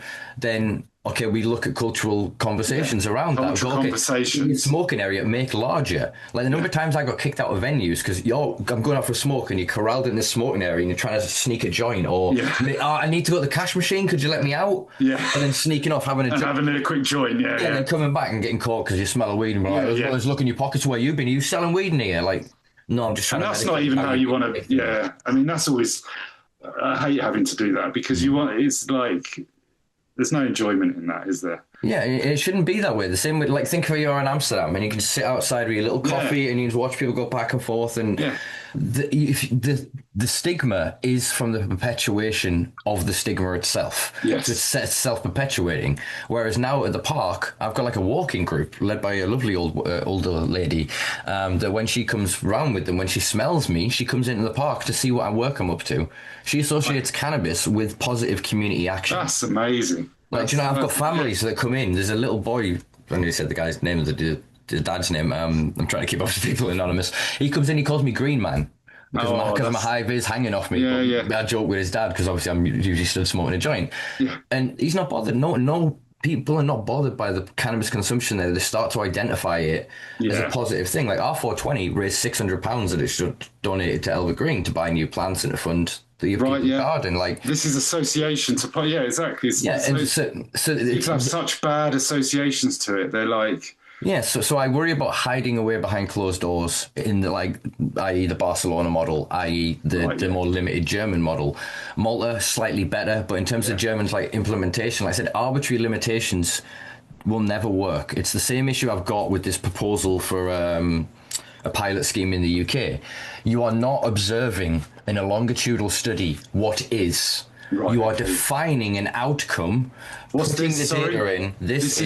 This is what you've been talking about recently with. Yeah, so this is just launched. I'm going to caveat this up front because so many times people misrepresent me or think that I'm being ad hominem. This is not about Charlotte Caldwell as a person. This is not a value judgment about her or her work per se. This is my worries about this new pilot scheme that has been launched, which is called Track Recreational Adult Cannabis Data, TRACD. Charlotte is the face of, I'm seeming a patron of. And where's this? Is this in a specific location in the UK? This is the UK. The whole UK? As far as I can see, it was launched in London at 420. It's already being picked up by the Justice Minister in Jersey, who has agreed in principle to support it, which to me is further evidence of this being sort of something contrived. I mean, the article came out in Forbes the other day as well. I'm not. It's very recent. It's only the past sort of few days. They are pitching a Swiss-style observational study. So they want adults over the age of 21 who have cleared a mental health screening to participate in a study where they buy, air quotes, recreational cannabis, most likely from Tilray, who bought Life in the UK. Tilray, interestingly enough, also bought Brewdog for £33 million recently after one of Brewdog's co-founders allegedly took some funds had 20 million quid that may or may not have been related to Brewdog and started Waterside Pharmaceuticals in Scotland, a domestic cannabis cultivation company. And obviously Brewdog then went under, losing I think $1 billion plus to 200,000 of its equity punks, its investors, leaving them high and dry. Tilray, a Canadian cannabis company who are dominant in their market, are also the largest microbrewery company and on their way to be the largest alcohol brewer company in Colorado. So you can start to see these convergence of interests, and obviously there's certain regulations in the States where they're now certain places trying to push the amount of THC in products that can be served in bars. So what do you mean push what limit? Lifting the limit so they can so you can go to the bar and buy either a cannabis drink or an alcohol drink and consume in the same space, yet you wouldn't be allowed to smoke cannabis there. Right, okay. So this is part of what I think is the long-term plan for pubs, is not to turn them into cannabis social clubs as I would want them to be with all their infrastructure. They're just going to go for, the teenager, you're still drinking a drink, but it's what drug we put in the drink. This will eventually, I believe, lead to coca ethanol in a can. Like that's where I think that they're long term going. Do you know what I mean? It will just be drugs in a drinkable thing because it's in their eyes it's brewable because as they're already talking about with cannabinoids, they're using yeast modified extracts to brew them. They're using modified fecal material for various bacteria. The whole aspartame thing, like that kind of mechanism. They're already patenting all of this shit. So the future of cannabis isn't cannabis, to quote Steve Moore, it's cannabinoids. And obviously my worry about this campaign is it's got Steve Moore's fingerprints all over it. I put out a rant the other day, not my most articulate rant on Facebook. No, I saw it, I read it. I was just sat on the couch and I just saw a couple of bits of news and I just got pissed off and I just put this thing up. A couple of contacts reached out, one from a media source basically going, we've kind of looked at this and there's some interesting parties and people involved and they're kind of looking at it from a journalistic point of view. Somebody else kind of reached out and went, I'm grateful you said this. I've been seeing the same thing. And it's a data acquisition exercise. Right. And it's to prove its own outcome. This is what I was saying. They're not doing a longitudinal study on what is recreational cannabis. Air quotes recreational cannabis. What they're doing is going, here's a very narrow prescribed thing, remit. We're going to push people into it and then create data that proves that model works. And then who can deliver that model? Who can deliver Steve Moore and Tilray? Who can deliver GMP products, good manufactured products? He went quiet for a while, didn't he, Steve Moore? The last thing I could find from him is there is an article, did I close it, on the Conservatives' website, like their own website, from 2022. Sort of lamenting kind of the way the system's gone.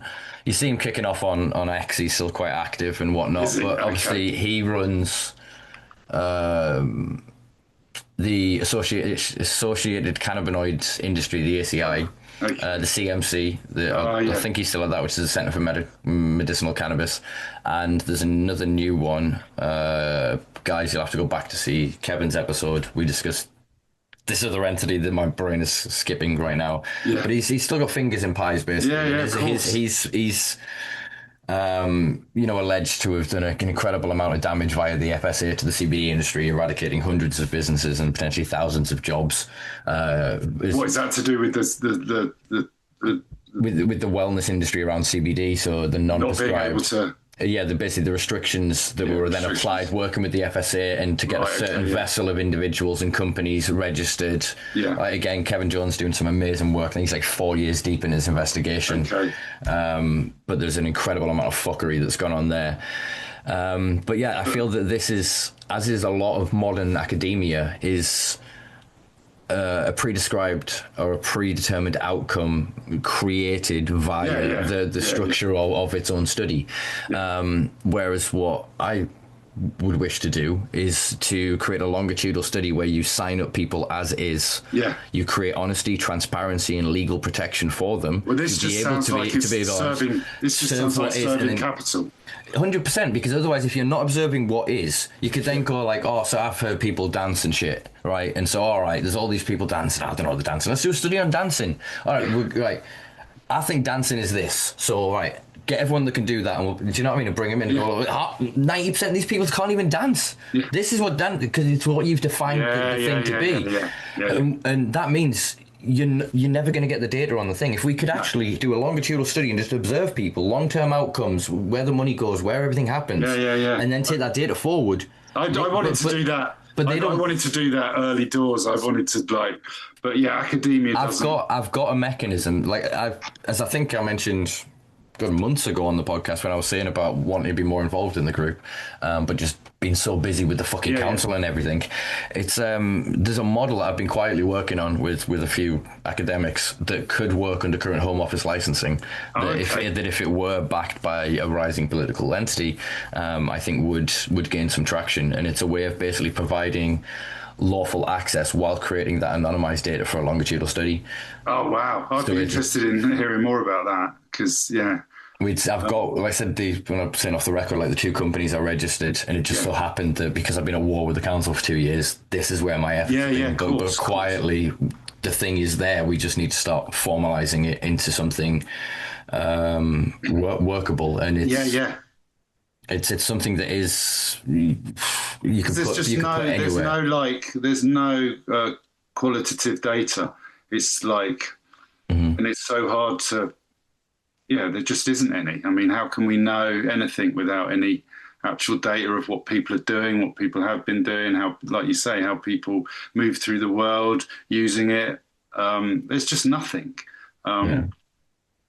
So their justification for the continued criminalization of us for possessing, cultivating, trading, etc., it is unjustifiable. I think that is. And now they're just going to create a narrow thing that's going to justify massive corporate capture. Yeah, they create a new entity here while leaving this, and then most people have flooded into this. Look at what's happened with the prescription system. People move it in. So I've got my protection, and it's then hard to not be like, well, fuck everybody else. Like people going, well, I'm safe. It then takes a difficult. I think it's Kevin Jones I was chatting with, because we had a Zoom the other day, and he used the term pseudo recreational legalization, which, I'm not saying people who have obviously there's people with specific medical conditions that they're medicating that condition with cannabis. Yeah, of course. But how many people are using it? I mean, I've got a prescription for pain, but am I using it just for pain, or am I using it as... You can't use it just for pain. It's not just a painkiller. Right. You can't help the other benefits. You can't help if you get enjoyment from it. I mean, a good analogy, I think, is fair without offending either side of the kind of prescribed groups, as it were, is scurvy in orange juice. Okay, there you go. Basically, the doctors should be only prescribing vitamin C, an extracted thing to treat in limited things the thing. If you then want the oranges, you go to the market and you buy the oranges. If cannabis was ubiquitously available as just a plant, as a substance, and you chose to consume it, to eat it, put it in smoothies, we fortified grains with non-psychoactive cannabinoids like we do with niacin, etc. And just got it in our diets, there would be very little need for this medical intervention. I agree that they should be making cannabis drugs, as in cannabis formulations. So a narcotic, a pharmaceuticalized substance, which can be a botanical extract plus a drug or narcotic. That's what equals medicine. Under our current definition of going, well, off-label prescribing of cannabis flower is a medication, is just, it's mental. And none of us want to say anything because I get flower delivered to my door, I can drive, and I've got my pot and I can go around the world, and I get it. I get it. I'm a party to that privilege. To go back, sorry to my audience, guys, to go back to that point of we're privileged. But that privilege is not a right. No. We do have rights, but under the current system, it's predicated on our conformity. Yeah. So we have to be mindful that your continued safety, you being able to fly and hold it and look, I got my weed out on the plane. Yeah. Video, look at me. Like, you have that because couple of million plus people are still criminalized every goddamn day. I'm still in prison. 100%. Or people like me, I can't vape. It gives me a headache. Right, yeah. Believe me, I've got a Volcano, I've got a Pax, I've spoken to more than enough companies and gone through this. Luckily, there's people like Riley Kirk in the world that have taught me about the unique pharmacology and the unique mechanism of delivery. It's interesting you say that. I sometimes get headaches from vaping, and I thought it was just me.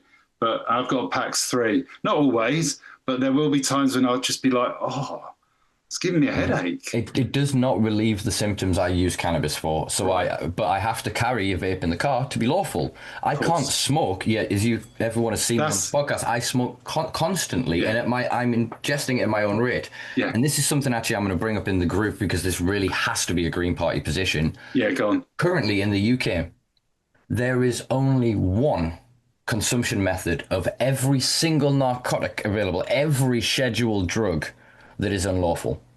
You can shove diazepam up your ass. You can break down a tramadol and sniff it, but you cannot smoke cannabis. It is the only prohibited consumption method of any drug on the planet, but it's only for prescribed users. If I don't have my prescription and I smoke air quotes street weed, I'm fine. There's no crime there. Yeah, I hate that as well. I'm in possession. But if I have my prescription that I'm lawfully prescribed for, so all of the other laws don't count, but I'm then seen smoking it, I can get arrested and done now.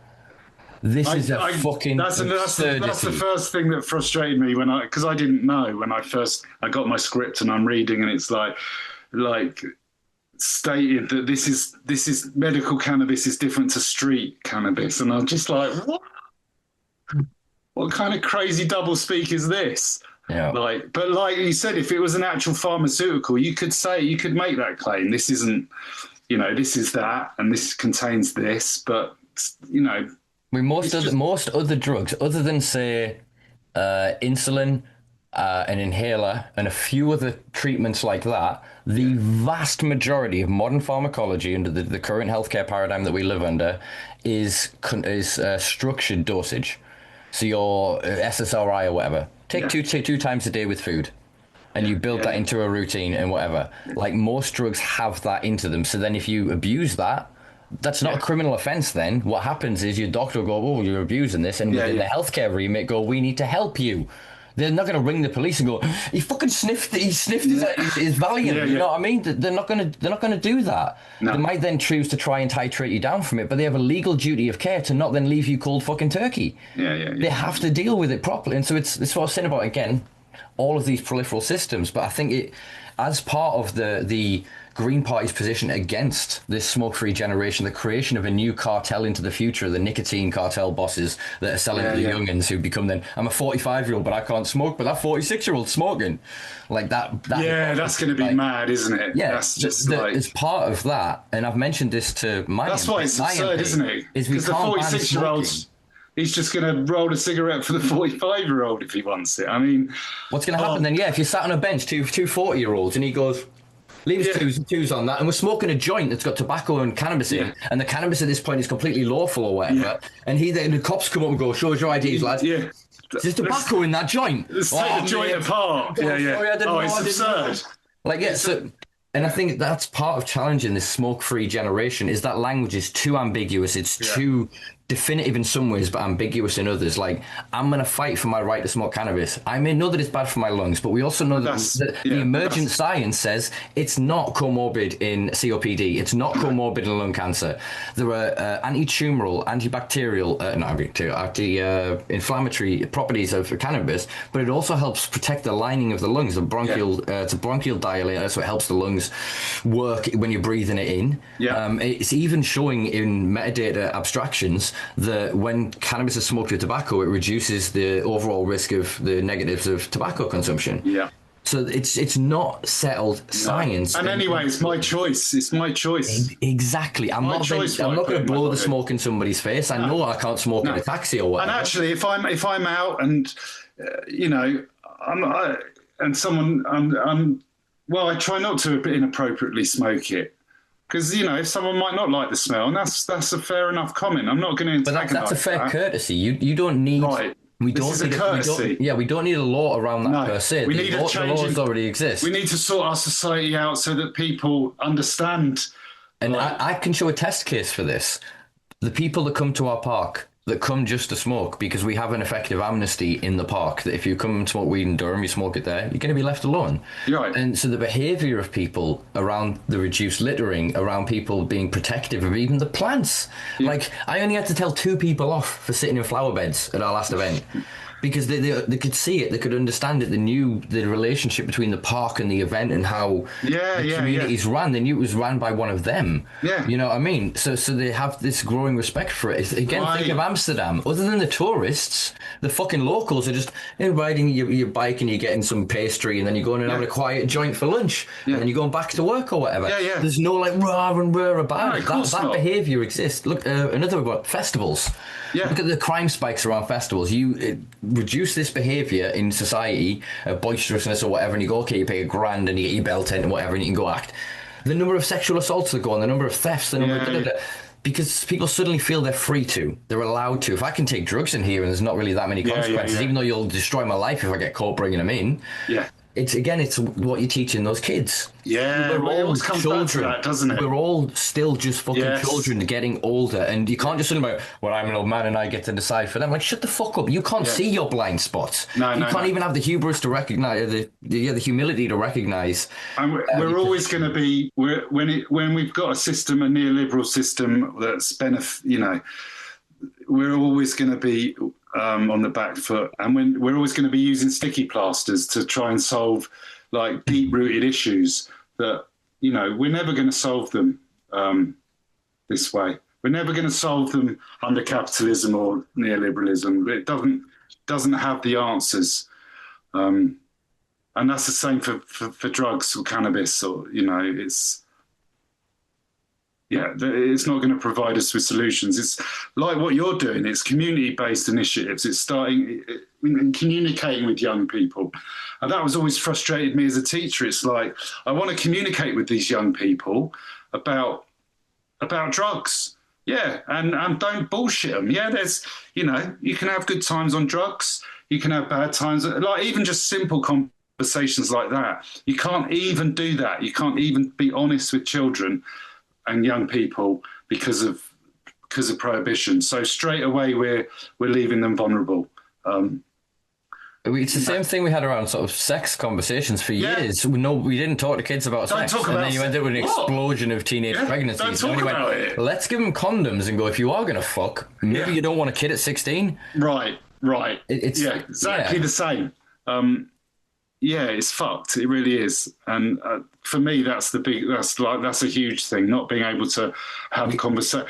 And I'll tell you, I worked at a school called SANS, which is a democratic school. It's private.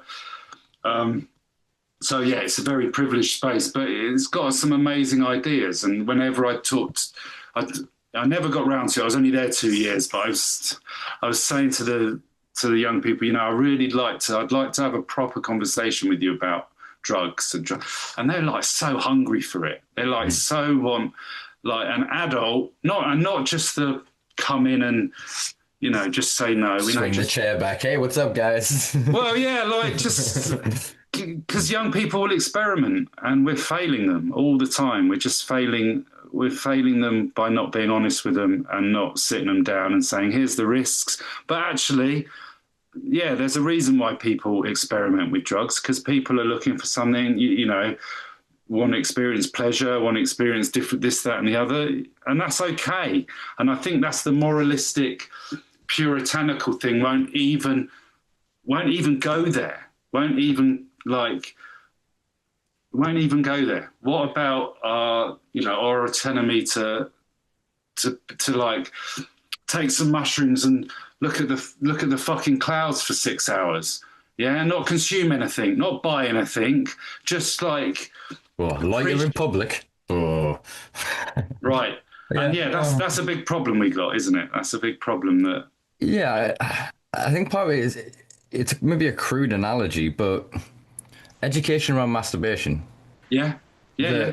without sort of acknowledgement. I mean, it's kind of gone maybe some ways to a meme-ified kind of point with like gooning and the concept of that and the whole memes have become our education, haven't they? Yeah, and so there is a info out there, as it were, and then sort of the government steps in, moralising, goes, let's ban porn access. Yeah, well, and then so VPN usage goes through the fucking roof. It's all we're doing is we're pushing something away that then, if somebody felt that they had a problem and there is a space that has a default judgment built into it, they can't approach. And that is the same thing that happens with the stigma around drugs. As soon as somebody has a problem, I mean, I can testify to this. I've been nothing but honest with my GPs since I was about 15 with the drugs I use.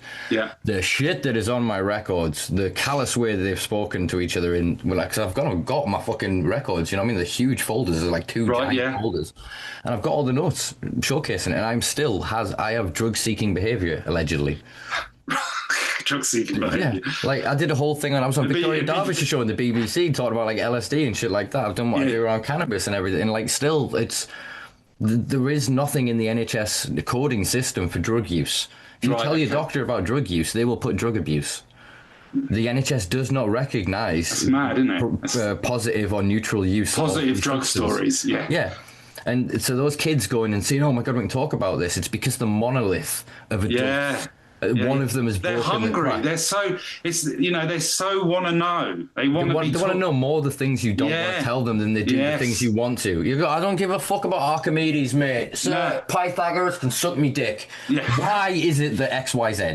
And we used to have those. I don't know what the education system looks like. I mean, I was barely in mainstream education, but you have like what the hell was it called? Yeah, PSHE. That's the one. And but even that was so neutered. It wasn't. I mean, it's got better in some cases when relationships and sex and there's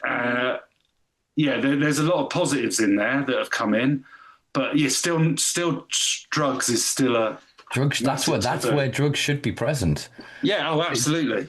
Because it just is. It just is, and it's what we're talking about before. Of like, no, but illegal equals it's not. Yeah, no, it's not. So if they want to, like the Greens, like I've got quite a comment that's gone a bit viral on one of the local newspaper things, because of a party flyer that went out from the Conservatives attacking the Greens, and it was made up to look like a menu selling drugs, and in the top left corner it had cocaine, like £3, and I said, like, for a bunch of former public school boys, you would have thought that they'd at least know the price of a gram of cocaine.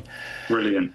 Like, but it's brilliant. They're idiots. Like the thing is, all of these things already are. So the way to deal with it is to actually go, well, how do we deal with this thing? It's like somebody punching themselves in the face constantly. You keep hearing about people punching, and you're like, no, they're not, because I don't punch myself in the face. Nobody would. Why would they? You can't use your perspective and your position to determine somebody else's. The second you do, you're fucked. But part of the parliamentary system, and also the pageantry and the privilege that it gives you, I think that it moves you away, deliberately drags you away. So then you have this overview, and what have they all learned? They've all learned the classics. They've all done, what is that 3-letter course they all do? Philosophy, economics, and whatever the other one is.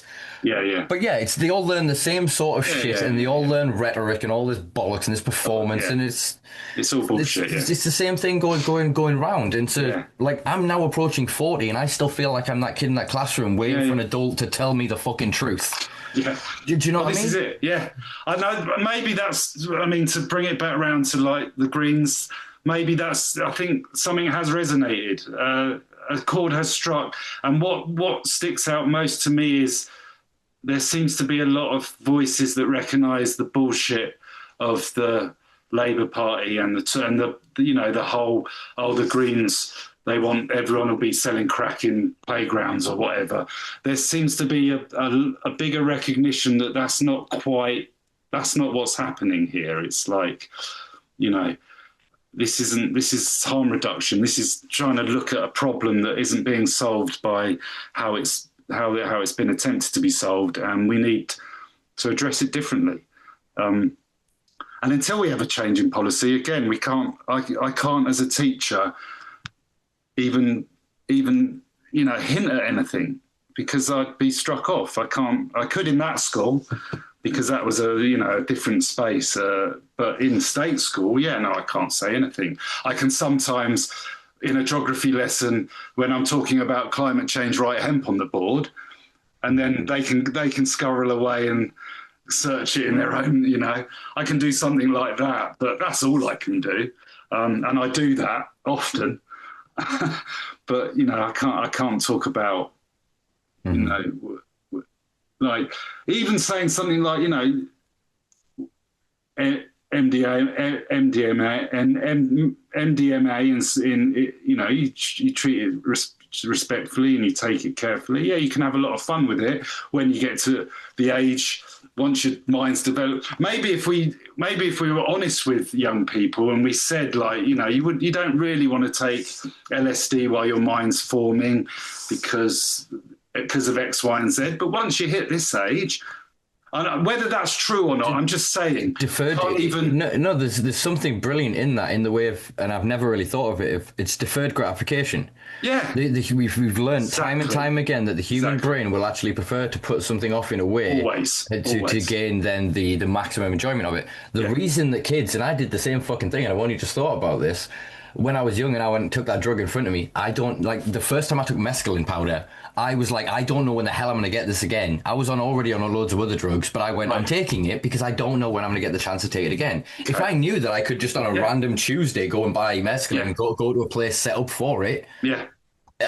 Do you know what I mean? So and you had a whole care. You had a whole network of care. I mean, our society was a fucking network of care. And set up more like pubs than pathologized kind of therapy centers. Yes. So in the same way, like your SAR security guard, he's trained, to kick your fucking head in if you're going to try and kill somebody, but he's also trained to try and save your life if something bad happens. Yeah, and he knows if you've taken X, Y, Z and you're having a bad time, they're there to ameliorate the situation, not fucking make you even more. Yeah, 100%. They are experienced individuals that can, but have the discretion to not. So it's not this thing of you can only take this and the 5 people sit in the room with you. If you and your mates don't want to go to the woods and do it, that's perfectly fucking fine. But it's creating that spectrum of spaces. But I think that is actually something huge, that if they know that there is a later opportunity. Yeah, I think so. I think a lot more young people would defer drug I use. think they would as well. I think if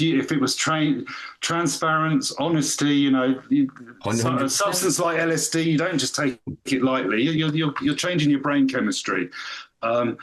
This might be why. And for those young people who don't listen, or there's something else going on at home, or there's something else going on in their life. Yeah, that's their point of rebellion, but that's their. Yeah, it's attention seeking, but not egoic. It's I need help. Yes. Problem. I'm acting up, not in the sense of you spoil a child. No. You are in dysregulation because you don't have the ability to articulate the problem you're experiencing. Yeah. So and again, if we told them the fucking truth, you are not going to get into a festival until you're 18. Yeah. You want to take MDMA for the first time. Your first time is your best time. You want to be doing that when you're 18. Yeah. And giving them that kind of positive carrot for the future, not just here's the science and the doing. And it's not going to be 100% foolproof. Nothing ever is. I think that's another thing that people pick up on. So you're going to solve everything. It's like, and that goes for everything, by the way.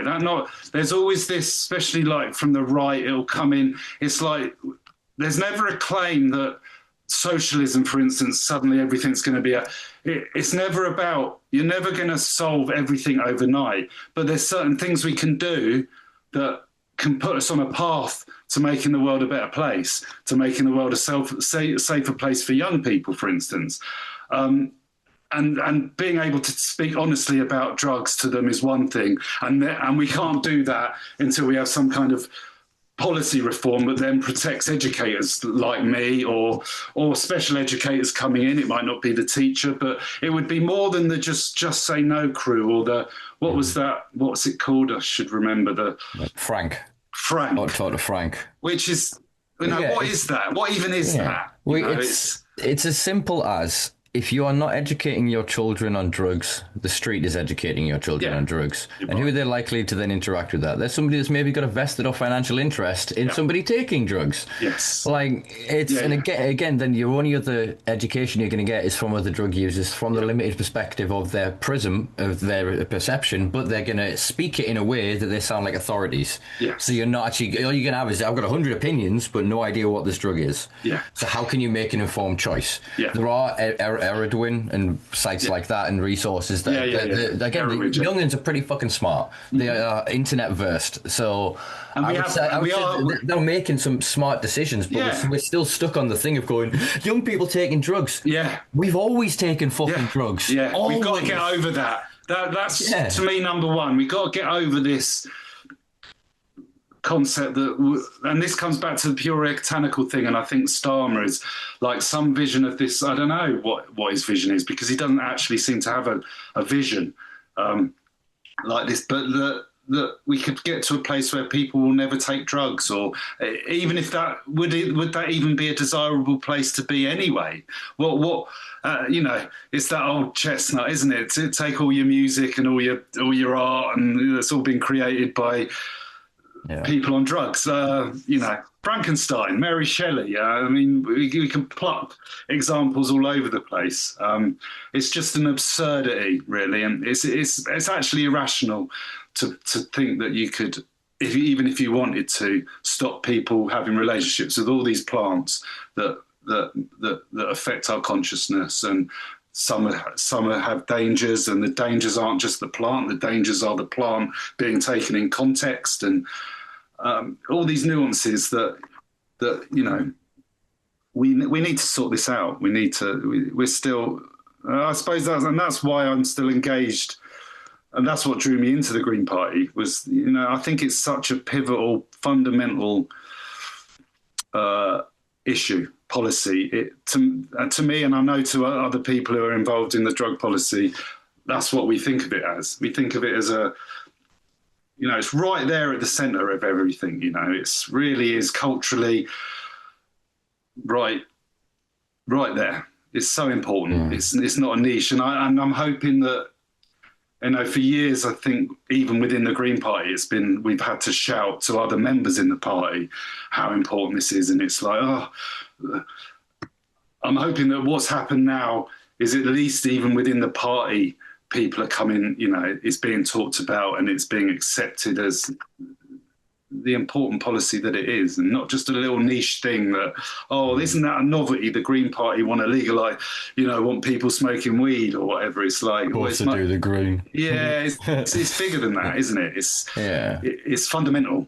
Do you think that comes from sort of a recognition of the class paradigm intrinsic within it, and sort of, Zach Plansky taking over the party? And it's the reason I signed up was the Greens were previous. I mean, we've discussed this off the record for many years. Obviously, you've been trying to get me involved. I said to you, it felt too bougie. It was people that already had everything sorted. They were like, I'm going to save dolphins. I'm a vegan. I want to save the dolphins too. But that kid is dying right now. Can we go help that one? Or these guys or that guy? And there's still there's still voices that are trying to,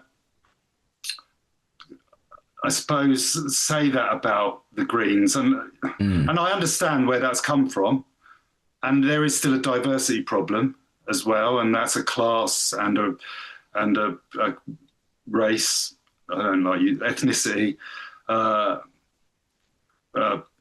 that's a difficult. That's throughout our whole culture. Yeah, that's a struggle. No one's come up with an answer to these big questions when we talk about diversity. I mean, the best you can do is have actual structured things that encourage diversity. The kind of which that Trump has removed, and that so far that's the best we can come up with, is to actually. But yeah, you're right. It's the bougie argument has probably been a big factor in keeping people away. But I think even that's maybe changing a bit. We're getting I think the policies, like the more recently highlighted policies. I mean, obviously, I'm gonna put this here, but you can answer this later. Yeah. They are obviously having to, like we discussed on drugs, go back and update all the policies. So, like, I think the Daily Mail did a hit piece going, the Greens want to make all motorways 55 miles per hour, which was a previous thing. I'm really hoping isn't going to be a policy when it's reviewed. However, Zach. Sorry, go on. Yeah. Also, you know, I'm partisan to a point. I'm not going to. If the Greens got voted in tomorrow, and the executive suddenly, I'd be the first person to be like, nah, fuck this. And there's thing I don't want to get into it now. There's things happening now that within the Greens that I'm not comfortable with. And there always has been since I joined. And I think that's a personal call you've got to make. That's like, you know, you join a political party, but you don't necessarily think that political party is going to solve all the problems. You've still got to do your own work in your day-to-day life. Can't. No, and you've still got, you know, and it's that old thing, you know, I identify as an anarchist and I vote, but I vote not thinking that voting's the only thing. Voting's like a tiny part of my political life. You know, yeah, I'll vote. I think it's important to get out there and vote. Look at the power of Hannah, you know, in Gorton and Denton. I think voting has power, but it's not, you know, and if the Greens suddenly got loads of, and the MPs started making questionable decisions, yeah, I'd be really disappointed, and I'd have to speak out and say something about that. I'm not like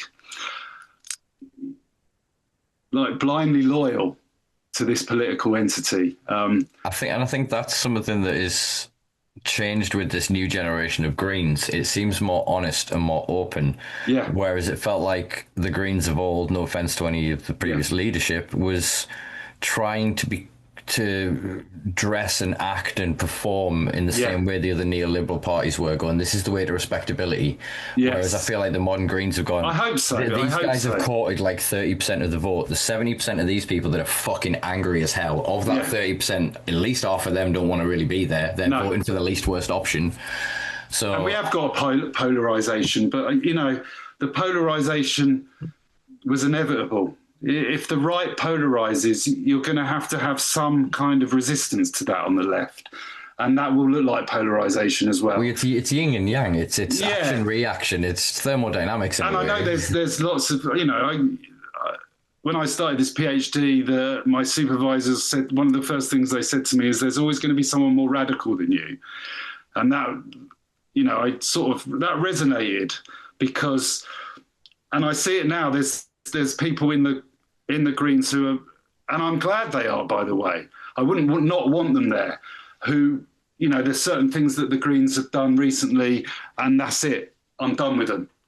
And I understand that, and I respect that. For me, I can't do that at this point, even though I do have a point where I would, and I've nearly left them a couple of times in the last 15 years I've been a member. There's been a couple of times where I've been like, nah, I can't do this anymore. But I'm still here, and you know, I believe in the drug policy. I think is what it is. I believe in the people who are involved in it, and I believe,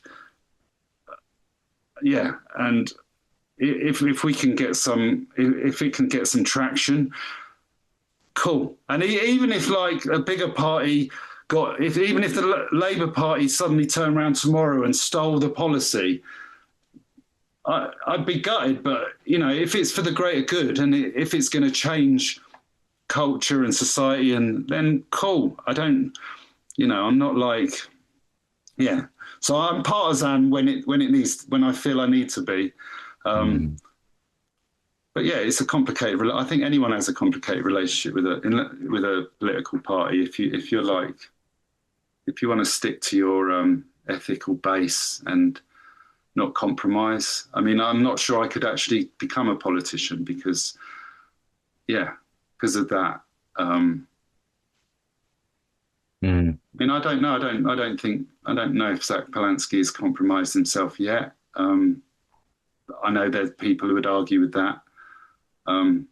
But But it's early days, isn't it? It's early days, and I'd be willing to see what a green coalition government would look like. I'd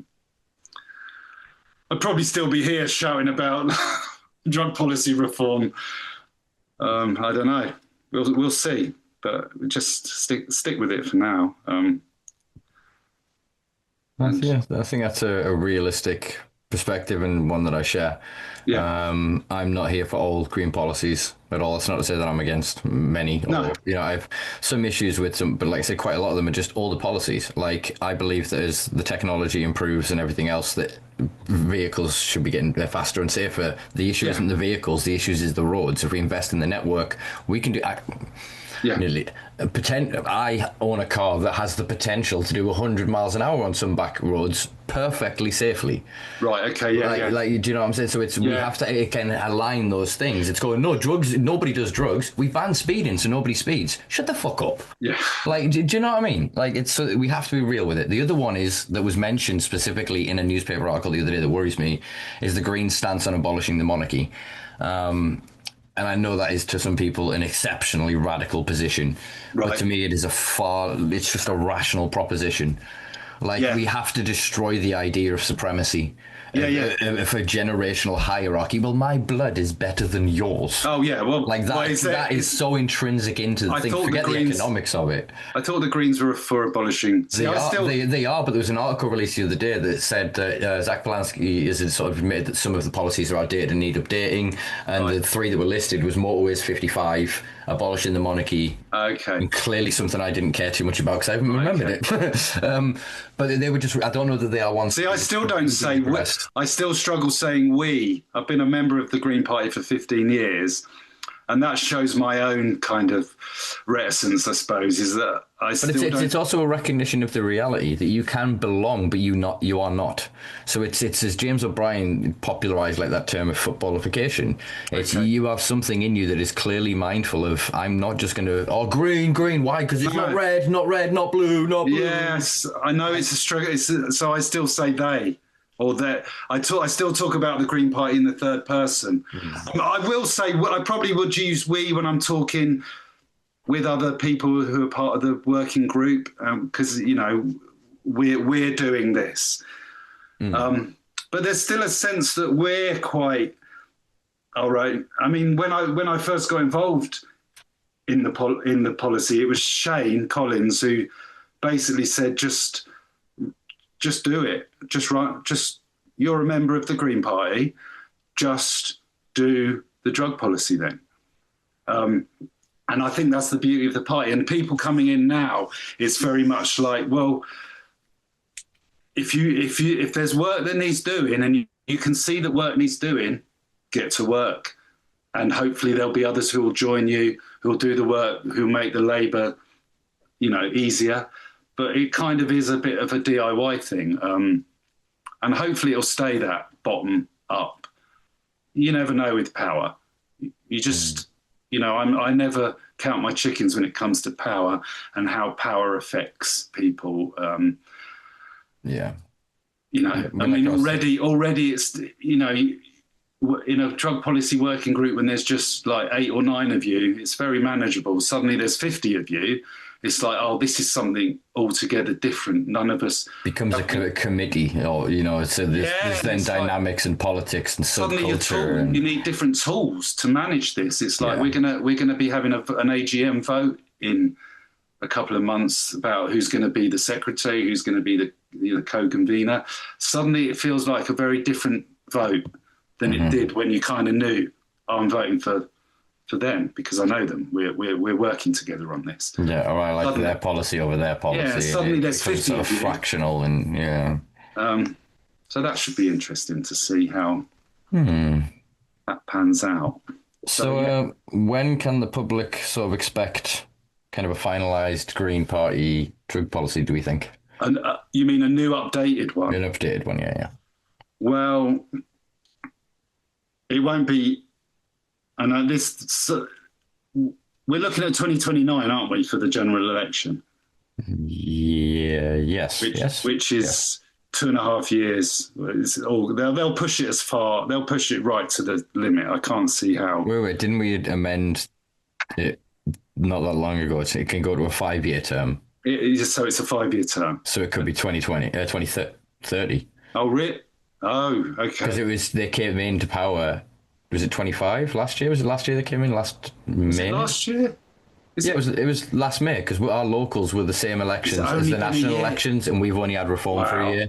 It feels like Starmer's been the PM for fucking ever. I thought it was 24. I'll check this.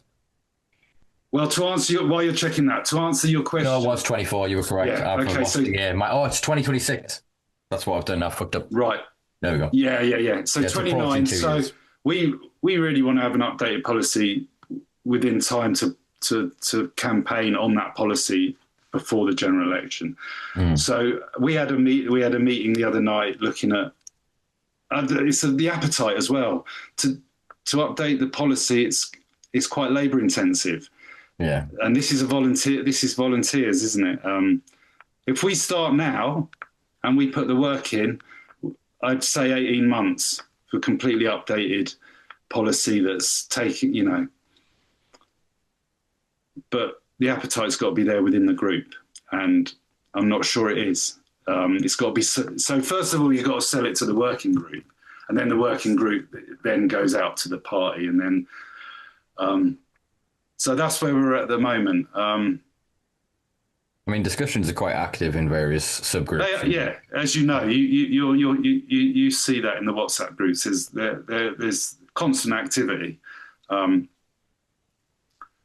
I think there's been a motion to update some small little parts of the policy for specifics. But yeah, we want a bigger. Even just looking at the cannabis one, and thinking about things you were just saying about how are you regulating a personal use. It's very vague at the moment, and it would be good to have something. Yeah. It would be good to have something really a lot more nailed and pinned down, so that so if you were in government, okay, suddenly you're in government, well, what are we doing then? Yeah, you're going to have to spend 2 years to then run something, to then get something off the ground. You're already halfway through the parliament. It's if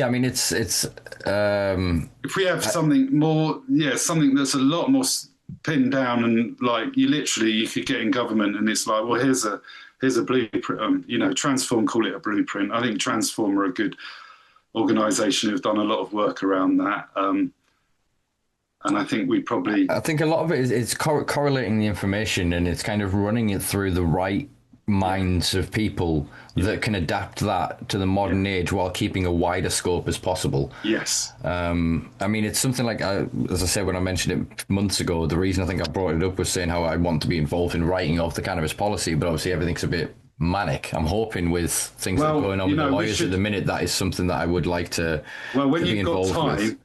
I think, I mean, I dropped the blueprint in the group the other day, and I think literally I'd like to sit down and as well with a group and rewrite it, and because it doesn't. Yeah, we should do that. We should start thinking about this, and it's got to be macro to micro, and I think that's the issue. We can't add the nuance to the current framework. We don't need to necessarily reinvent the wheel. No. There's more than enough open source data around the world from various regions that would back it up. It's just making it into a British context, and our relationship with drugs in general and cannabis particularly is quite different to a lot of other countries. So that needs to be run into it, and then through this class lens as well. Yes. So I think, as we've sort of mentioned, we'll discuss this sort of off the record and start to put something together quietly ourselves, because I'm happy to put in, like I said, the work for it. At the minute, I'm so lost with this. Well, we had the guy from New York who was in. He came and did a talk. I don't know if you came to that. No, I saw the preamble conversation around it. Yeah, he was quite cool. He was interesting. I think we could probably learn a bit from New York's model. Like, I think expunging criminal records and redirecting money back into the system. These are fundamentals that we have to do. We can't just have legalization and forget corporate about free for all, and forget about all the people who've been criminalized over the years. And Yeah, it's one of the things, and it helps some people with the legalization, decriminalization thing. So homosexuality was criminalized in this country. We decriminalized it. We didn't legalize it. Legalization would have created legal restrictions on where you could be homosexual. Decriminalizing it meant that you could be gay everywhere, all the time. So under legalization, you'd be able to hold your boyfriend's hand twice a day. You could kiss, but not in 100 meters in front of a park or whatever. Do you know what I mean? Yeah, that's interesting. That's a really good analogy, actually. So that's, and you don't have to worry. You've already got age limits with consent. Again, all the peripheral of the laws that existed. The issue around that was we chemically castrated fucking Alan Turing, considered to be one of the greatest British modern heroes. And we posthumously apologized to him.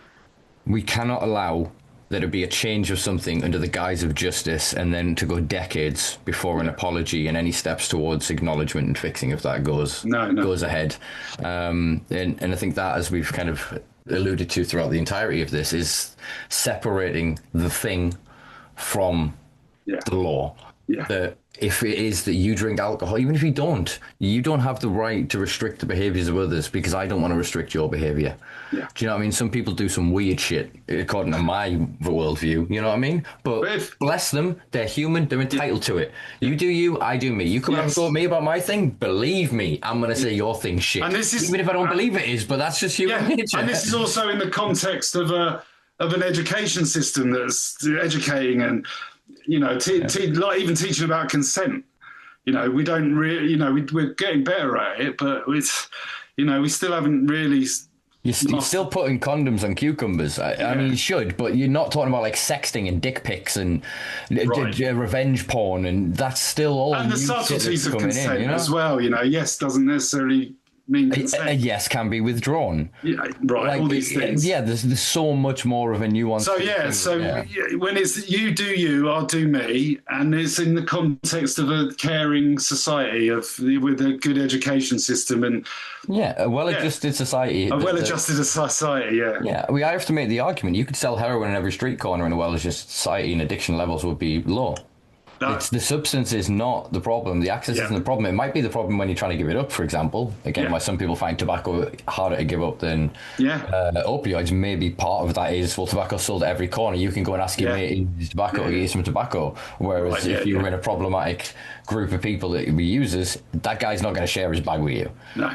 So it's different cultures that arise from it, as it were. But I think the education thing, as we've touched on a lot in this, is huge. The youth become the adults of tomorrow.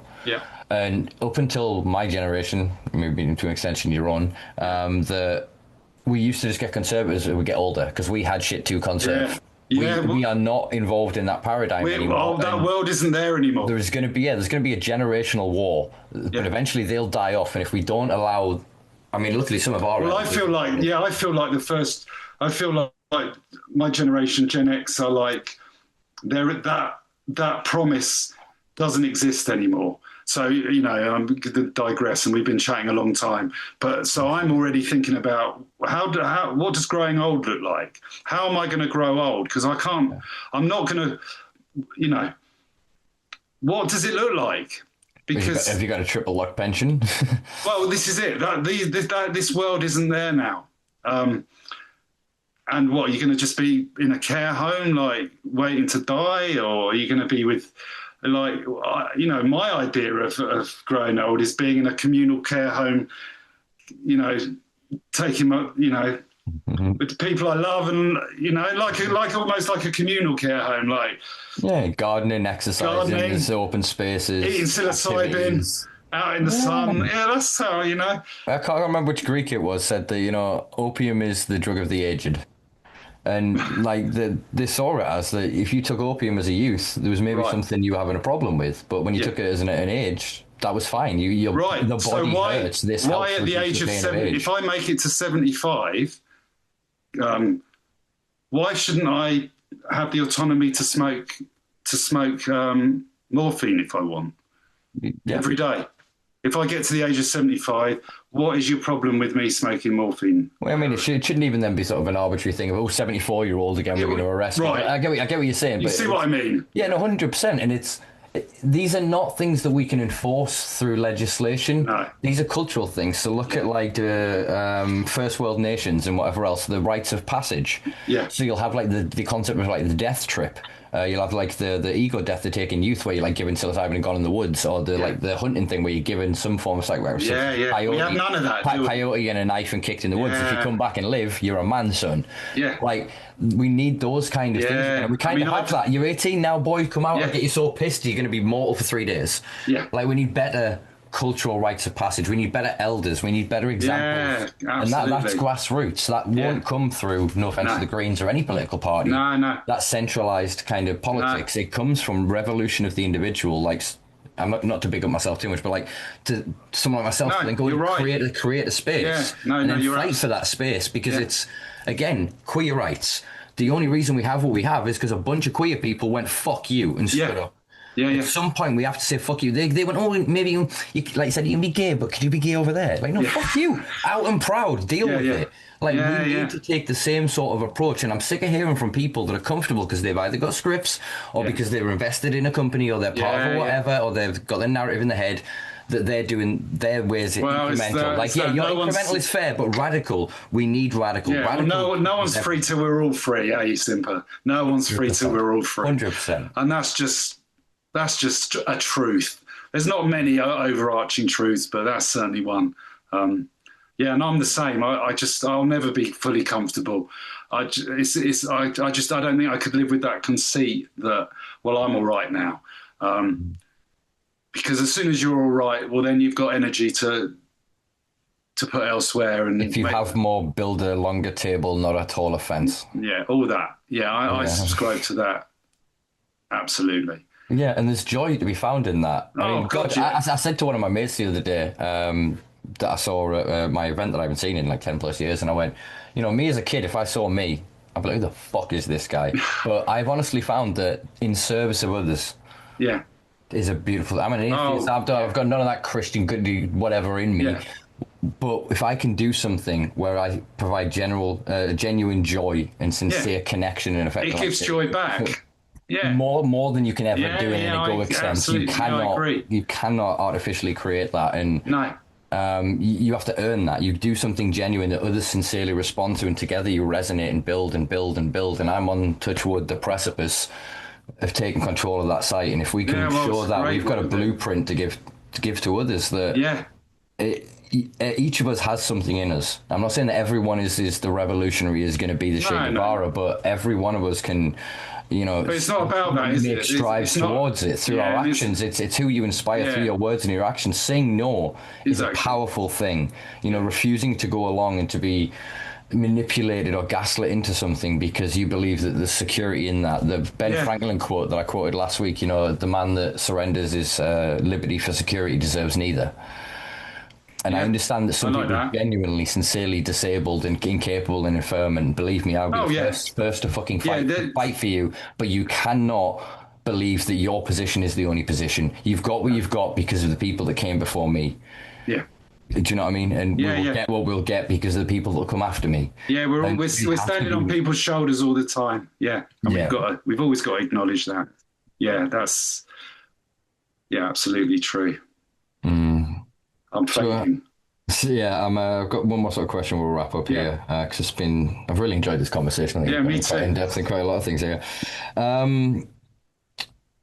So with sort of it looking like, the right are fracturing a little bit with sort of restore, advance, reform, etc. Yeah, it's crazy. The Conservatives are having a slight resurgence, but it's almost just out of reform do something that is not popular with the base, so they go back to voting in the polls for Conservatives. So there's an oscillation kind of thing. Yeah. Do you think, how likely is it at the next election then that we could potentially end up with Greens as the largest left and Reform as the largest right, basically being the new Labour Conservatives? I'm not sure it's going to go there. I don't know, actually. I can't, at this point, I can't see that there's going to be a majority anywhere. Yeah, I think hung parliament is basically and people always freak out about hung parliament, but I disagree. And it's always about, well, we've got we can't get on with business. It's like, well, what fucking business? This is the business. Yeah. This is, what do you mean? Like, you know, this is politics. So I'm like, bring on a hung parliament. If that means people have to stop and think and talk and negotiate and you know, deliberate, God forbid. Yeah, it should be like that. Politics shouldn't be like, oh, fuck, we'll entrust these people for 5 years, you know. And also, I think we should, you know, it should be inscribed in law that if you say you're going to do something in your manifesto, I'm digressing again, you know, that should be inscribed in law. What will the government, I can see a Green, Labour, maybe, you know, there's still good people in Labour, maybe a Green, Lib Dem, God forbid, because, you know, they'll fucking go with whoever's in, wherever the power is, Lib Dems will go. So they could happily sit with a left government that's pro drug policy reform if that's what's happening. Yeah. So yeah, Green. You got a few independents there, maybe a Green, Labour, Lib Dem, SNP coalition. I think that. I mean, Plaid are looking pretty strong as well. Plaid as well. Maybe that that would be interesting. I'd like to see what would go down there actually, and how that would work. And to me, that's quite exciting because we've just had the fucking Labour Tory oscillation for what seems like ever, and it doesn't, and especially since, you know, especially since Thatcher, we've had Thatcher since Thatcher. 100% You know, we had Gordon Brown did his best. You know, I quite like Gordon Brown. He not everything he did, but I think his heart was in the right place, and he tried to tweak a few things. But really, what he had to work with was neoliberalism. You know, Blair was just fucking. Just Thatcher, and now we've got Starmer, and it's just the same, innit? You know, there doesn't seem to be any reversal of austerity, not really. It's just carried on. So I think it's quite exciting prospect to have some actual, real socialist MPs in there. That'd be interesting. I don't know how powerful neoliberalism is. I don't know in the context of our country. I don't know. I think we're all in new territory. How would it fight? How would neoliberalism fight back against socialist policies? I don't know. We'll have to see. I think you've got to have a bit of optimism, without being too like, oh, the Greens will get in and it'll be amazing. Yeah, I'd like to see 30 Green MPs. I'd like to see what that would do to our political system. Yeah, your guess is as good as mine, Simpa. But I'm up for it, and I'll campaign for that. And if I campaign for that and it goes tits up, then I'll be like, well, I don't know. Let's try something else. It's better to try and fail than to not try at all. So yeah, I think so, and that's kind of the, you know, that sounds a bit lame when it, you know, comes to supporting the Green Party, but it feels like the best we got at the moment, you know, and the majority of Green Party policies align with my personal ethics. There's something going on with Palestine at the moment, which I think is probably too big to talk about here, but yeah, there's something troubling happening there, and I haven't really got to the bottom of it. All I know is I've got to show up at Autumn Conference and engage with it, because maybe I didn't. And if I care about this, then I've got to show up and care about it. And that's all I got from within the party. And I know there's other people who care about certain things. So yeah, I'm not giving up on them yet. Yeah. No, I mean, that's a very, complex issue, to say the least. It's complex. I mean, it's not complex on the ground, what's happening, but it's how it's internal kind of machinations of everything that's sort of occurring, and the vote sabotaging or alleged vote sabotaging, to just loosely tie it in for people. You can go and do your own research on that. But yeah, I mean, I agree in terms of your points on hung parliament. I think we saw this under Cameron. Cameron was far worse after the coalition than during. There's a consensus, always has been, between the neoliberal parties in direction. It's just the difference is speed. Tories want to get there faster. We want £9,000 tuition fees. They both wanted £9,000 tuition fees. Labour was smart enough to go, if we make it just £1,000, you can get it. Then you, the bad boys, you turn it up to 9. We won't turn it down. We'll go. Oh, we have to increment it. They took it up £9,000. We'll put it up 1. Yeah, you're right. You know what I mean? And it's just this incrementalism, regardless. And they've been able to placate us long enough back and forth. But now people want that's the question. Else. That's the big question, really, isn't it? Can we challenge neoliberalism? Yeah. Can you challenge the direction? I mean, ultimately, it's we're going in our direction. Yeah. It's can we get control of the vessel again? Can we? Yes. Yeah. And we don't necessarily need to turn it that far. No. The overall, a few angles of degree of difference will make a huge difference on our trajectory eventually. Right. And it's that kind of understanding of it. It's breaking the cycle of the capitalist class, the investor class, the consultant class, these like I said, that white saviour academic thing of going, I studied poverty at Cambridge, so now I'm going to go and solve poverty over there. It's like, motherfucker, you going to that school that I was instantly just forgotten caused this. Do you know what I mean? That's academia. In a way, that's academia, not. Yeah, but this is what I'm saying. That was the dominant strand. That's what informed media. But now we have smartphones and social media. Look at the whole thing with Iran, for fuck's sake. Everyone's like, America and Israel are going to go and level Iran. Yeah. Iran are destroying them with Lego AI. It's crazy, isn't it? It's insane. The quality is pretty damn good for AI. I'll give it that. But the nature of them and how surgical that is reaching the youth. The youth are not buying the Zionist line. They are not buying this neocon fucking globalist. Yeah, and it's all the same thing. It's all the same thing. It's like that's what people don't, I think, really realise is it's ultimately like to use the Marx and to go back. It's capital. It's all about capital and power. Capital is power, and it's what the colonizers did in the Americas. We're just witnessing it now, and the veils have been removed, and we're seeing it. But it's been going on. It's been going on, and capital needs land and resources to keep rich people rich. I suppose. I mean, you can frame it. You can try and like complicate it, but really, it's so that a few can sit and watch the sunset in a beautiful place. It's always been about that. That's what it always comes back to me is so a few can, do what they want, where they want, when they want. God's incarnate. Yeah. And that we have to stop that. And and I know it is a simple thing to throw out the, talk about billionaires, but it's very real. I think Well, it is literally, if you then go, so you're on an island, there's 100 monkeys and there's bananas. One of the monkeys has all of the bananas and the other monkeys are starving, and the only way the other monkeys can get is to trade their labour, and he'll give you 1 banana per day. Yeah. And then he controls the plants, and then over time, like, he'll kick off the island and go, well, you should charge your rent to live on my island. Well, he'll get a couple of other monkeys with him. Yeah, I'll hire the big monkeys. You're pretty big, lad. I'll give you 2 bananas a day if you kick the shit out of the little monkeys trying to steal my bananas. They create their own power that eventually becomes self-perpetuating over time. And we look at the wealth disparity.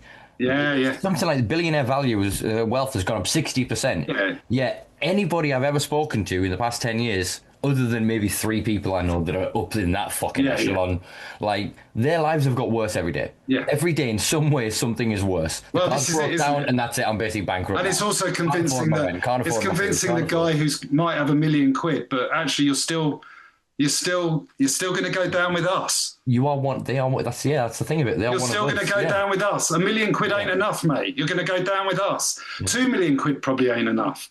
Yeah. We're talking about billionaires. That it's like people can't rationalize the M and the B difference. No, because we could have a world where if we capped all the billionaires now, basically the whole world would be millionaires. Right. Yeah. I think the math is about right on that, to be honest. Because you're talking trillions upon trillions in this private wealth, and this is again only known public wealth. Like the whole thing of like, I'm not saying like the Nazi gold, like that never came fucking back. All the shit in the Aztecs and the Conquistadors, where the fuck did that go? What's in the Vatican vaults? What's That's just the old assets in value. Yeah. And then you've got the whole things like, where did all the NFT money go? Yeah. Where did all, you know what I mean? The cryptocurrency, all this fictitious then value. And it all goes up. It just fucking goes up all the time. But it's not real, as it were. It's not then usable. And the weird thing is they can't understand. Yeah, you can get your Bugatti in your house, but if the world ends, you can't fuel your Bugatti and your house is useless. You can't heat it. You can end up tearing your Picasso off the wall and burning it in a fire pit. And even that's not real value. That's not real wealth. The bunkers, it's like, really? How are you going to sustain what? It just all seems so illogical to me and irrational, and like we'll just fucking die out. Because I think I think the bunkers are not. They're not thinking nuclear war. They're not thinking natural disaster. They're thinking we come to kill them. Yeah. That's what I feel. No, that's what keeps them up at night. Yeah, it's the idea that it's like it's the grass. It's Bug's Life. Bug's Life when the grasshopper's talking about like the ants, and he's like, pathetic little ants, and the big guy who's in charge is like, nah, man, if they ever rise up and realize their power, we're fucked. I think there's something to that. That's what the distraction economy is. That's why they inflate racism, sexism, homophobia, anything you can list. They get that binary, push it as wide as you can, and get them as far from each other as possible. And drugs. Unifiers, sound system cultures. I think I mentioned recently previously on this. Changed me from quite a bigoted, violent, hateful young man as a victim of the abuse I went through as a kid. I got to meet people from all over the world. I got to chill with like a French reggae band that we couldn't speak any fucking words, but we chilled for hours and just cracked shit, you know what I mean, and pass joints. I got to experience that because of the things that they are trying to prohibit. Yes. So what does that tell us? It's no good. You know it's no good if you can consume some psilocybin and happily sit in a field and look at a bug for fucking 5 hours. That's not good for capitalism, is it? You know. Yeah, really. Or even just me being together. We see this with that the black former cop in America he's taken over 200 odd people out of the KKK. Because he basically just responds to the hate mail people and builds relationships with them and goes out and spend time with them. Coming back to that, that's another thing, isn't it? That we were going to talk about that, but that's a big conversation. How do you bridge? You know, when I'm at a hotel protest and there's people who are obviously suffered from their own trauma. Clearly the system don't give a fuck about them, and they're there and they've been fed fear and hatred. And there's no way you can talk to them just off the cuff there. You need whole community. Yeah. You need relationships. It's like I got a friend who plays online. He plays FIFA online with people, overseas, and a lot of the people he plays with are mega people. And he's actually doing better work because he's formed friendships with these people. And they've got this common ground, they're playing FIFA or whatever. And then within that context, he's able to communicate with these mega people and say, well, this doesn't, and we need more like community spaces where people, because their suggestions were made like, oh, maybe we could go find the pub where some of these people drink and we could go and have conversations. And I'm like, I'm not sure you can just do that. I haven't got an answer, but, there needs to be spaces where people can have conversations that aren't inflammatory. Truly equitable and inclusive spaces. Yeah. And the issue is, let's call it the paradox of inclusivity. Right. That if you become too inclusive, you become exclusive. Right, okay. Yeah. Do you get what I'm kind of saying here? Yeah, I understand that. And I think that creates a problem in that one of the things that I've worked hard for the park is every fucker is welcome. We still, I cleaned hundreds of needles there. We had various rough sleeping populations, intravenous drug users. We still have intravenous drug users on the park. We still have rough sleepers on the park, but we built them a designated area behind the back of the abandoned building, built them a nice mound and things, discussed with them basically like, I will negotiate and work with the neighborhood wardens and the cops. If you have any fucking problem, I will fight for you. If you keep your spot clean, as in you're not littering the fucking park, and identify any drug paraphernalia. Yeah. I don't care what you do. I'm not going to say, oh, you've been taking drugs. Like, I'm not going to judge you. That's brilliant. But if you leave a fucking needle in the path, yeah, the parents coming in with their kids and playing and having picnics on the benches have no idea they're there. So I've created that inclusive space without then being like, oh, it's inclusive for families, but drug users. No, right. Okay, and what happens from that is then people extrapolate, we're all welcome here. So, and you commented on this on Facebook the other week. I mentioned I met a restore voter when I was refurbishing one of the benches at the park, and he stopped by, a guy from Sunderland, and we had all these conversations about stuff, and he kept sort of walking up the curb and running, and I'd kind of just painting the bench in the grass. Oh, have you thought about? And he back down again, and he hung around for like an hour. I've seen him 3 times since then. I bumped into him in the market. He's come back to the park twice. And each time he's come in to find me, thank me for the work, and kind of just like ask a few more questions. Like, and it's as you said, if I'd have approached him on a picket line in a town hall meeting or whatever, no, we're polarized. That's don't get me wrong. It's like, there's still issues. It's still got to turn up. I still feel you got to show up, but at the same time, it's not. You're not showing up in opposition to something by definition. Yeah, you're not. So you would never win it. It's if you then go on Jeremy Kyle. No one would go on Jeremy Kyle for decent mediation. That's not what that fucking is. No. So in the same way, like, if we're doing a counter protest, you're not then going to have a rational conversation with somebody about the nuances of it thing. No. Whereas in these neutral third spaces, and this is what I'm saying, like, the pubs used to be fine. When there was hundreds of them, everybody drank everywhere. But now, that's our pub. We put up our flags, and there's a certain culture that evolves over time, and we don't like you here, and then, there's a lot of white faces in here, maybe I don't feel comfortable as a brown person, etc. And so then we get subdivided. So we need a flood of more third spaces that are truly open. Again, festivals have become over-commodified, but this is where free parties are coming back again. A free party, you're not fucking racist. Most free party people, whether they recognise it or not, are far closer to communist than they are to capitalist. Yeah, of course. By the nature of what they do, by the nature of their ethics, and the more they wouldn't know it. Yeah, they probably wouldn't call it. Some of them have some really interesting political education that they've learned through the space. Others are leaders in that space with having no idea of the theory. They are praxis embodied. Yes. You know what I mean? Without never needing to learn the theory. Yeah, absolutely. And practice comes first. Practice always comes first. Theory's great, but you can have practice without theory, but you can't really have theory without practice. So. And it's got to then be, like I said, real. So I feel that dude in some which way I told him, like, dude, I'm basically a fucking communist. I'm not part of one of the smaller parties. I've joined the Greens, and you should think that I'm this genderqueer fluid, blah blah blah. Like, and I made a joke about it. I welcomed the thing of it, and I was saying, like, I'm supposed to call you a flag shagging Gammonite or whatever. Yeah, see, I don't like that either. The term flag shagging, it's pejorative. You cannot win somebody over by being negative towards them in that way. But I use that as a funny way to go, look. Everybody says we should be like this. You're saying that you're anti-drugs, but I'm here smoking a joint, and you recognise that this park exists because I consume cannabis. Yeah. So then I'm going, no, don't the Greens want to sell crack or whatever? And I'm like, well, actually, they're already selling crack in playgrounds. The way to get them stop selling crack in playgrounds is to have somewhere where they can sell and consume their crack, right? Because it's happening anyway. And he could hear me and be curious in that setting. And this is what I'm saying, that without third spaces, and especially this, you will never, and I've tried, and we do try, we'll never really reach each other on this, because you need to be able to see and read the nuances of the face. We take thousands of data points on each other. Eyebrows, wrinkles, like where your lip quivers and moves. The phone really is all of it. This is just it's an affirmation tool, isn't it? It's an affirmation tool that I'm not the only person who thinks this. It's not much more than that, is it, really? I mean, it was designed as a point of connection, and now it's a past connection. It's in the Baudrillardian sort of sense of it's hyper-reality? Most people treat this meat space is the loading space for my caricature, this the real me.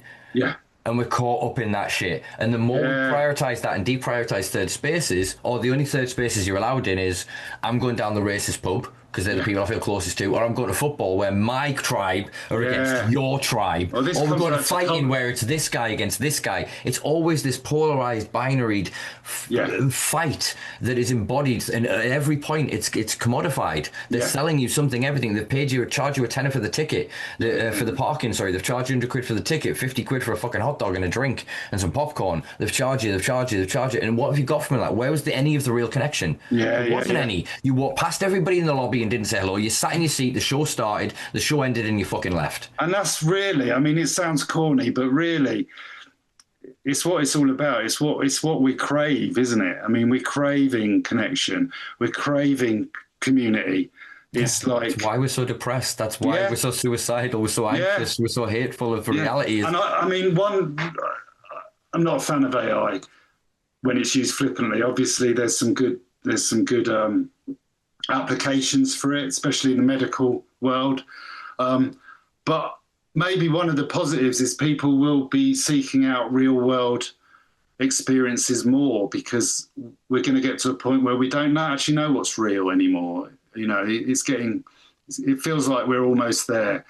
And I'm hoping that it's going to have the effect of, people craving, like, I need real people. I need to go to this real space, because I don't know what's real on that anymore. Like, it'll create like an evolutionary thing. We will, if you think about it. It's the same as what will have happened with our thumb bajillions of years ago, or our eyes. We arrived at a peak point of evolution. We're fucked with this because our brain can't tell the difference. Even like now, I'm looking at you. I know you're not there. I know I'm looking at a screen the whole time. Do you know what I mean? But every now and then my brain is like, we're talking words, and I zone out the appearance.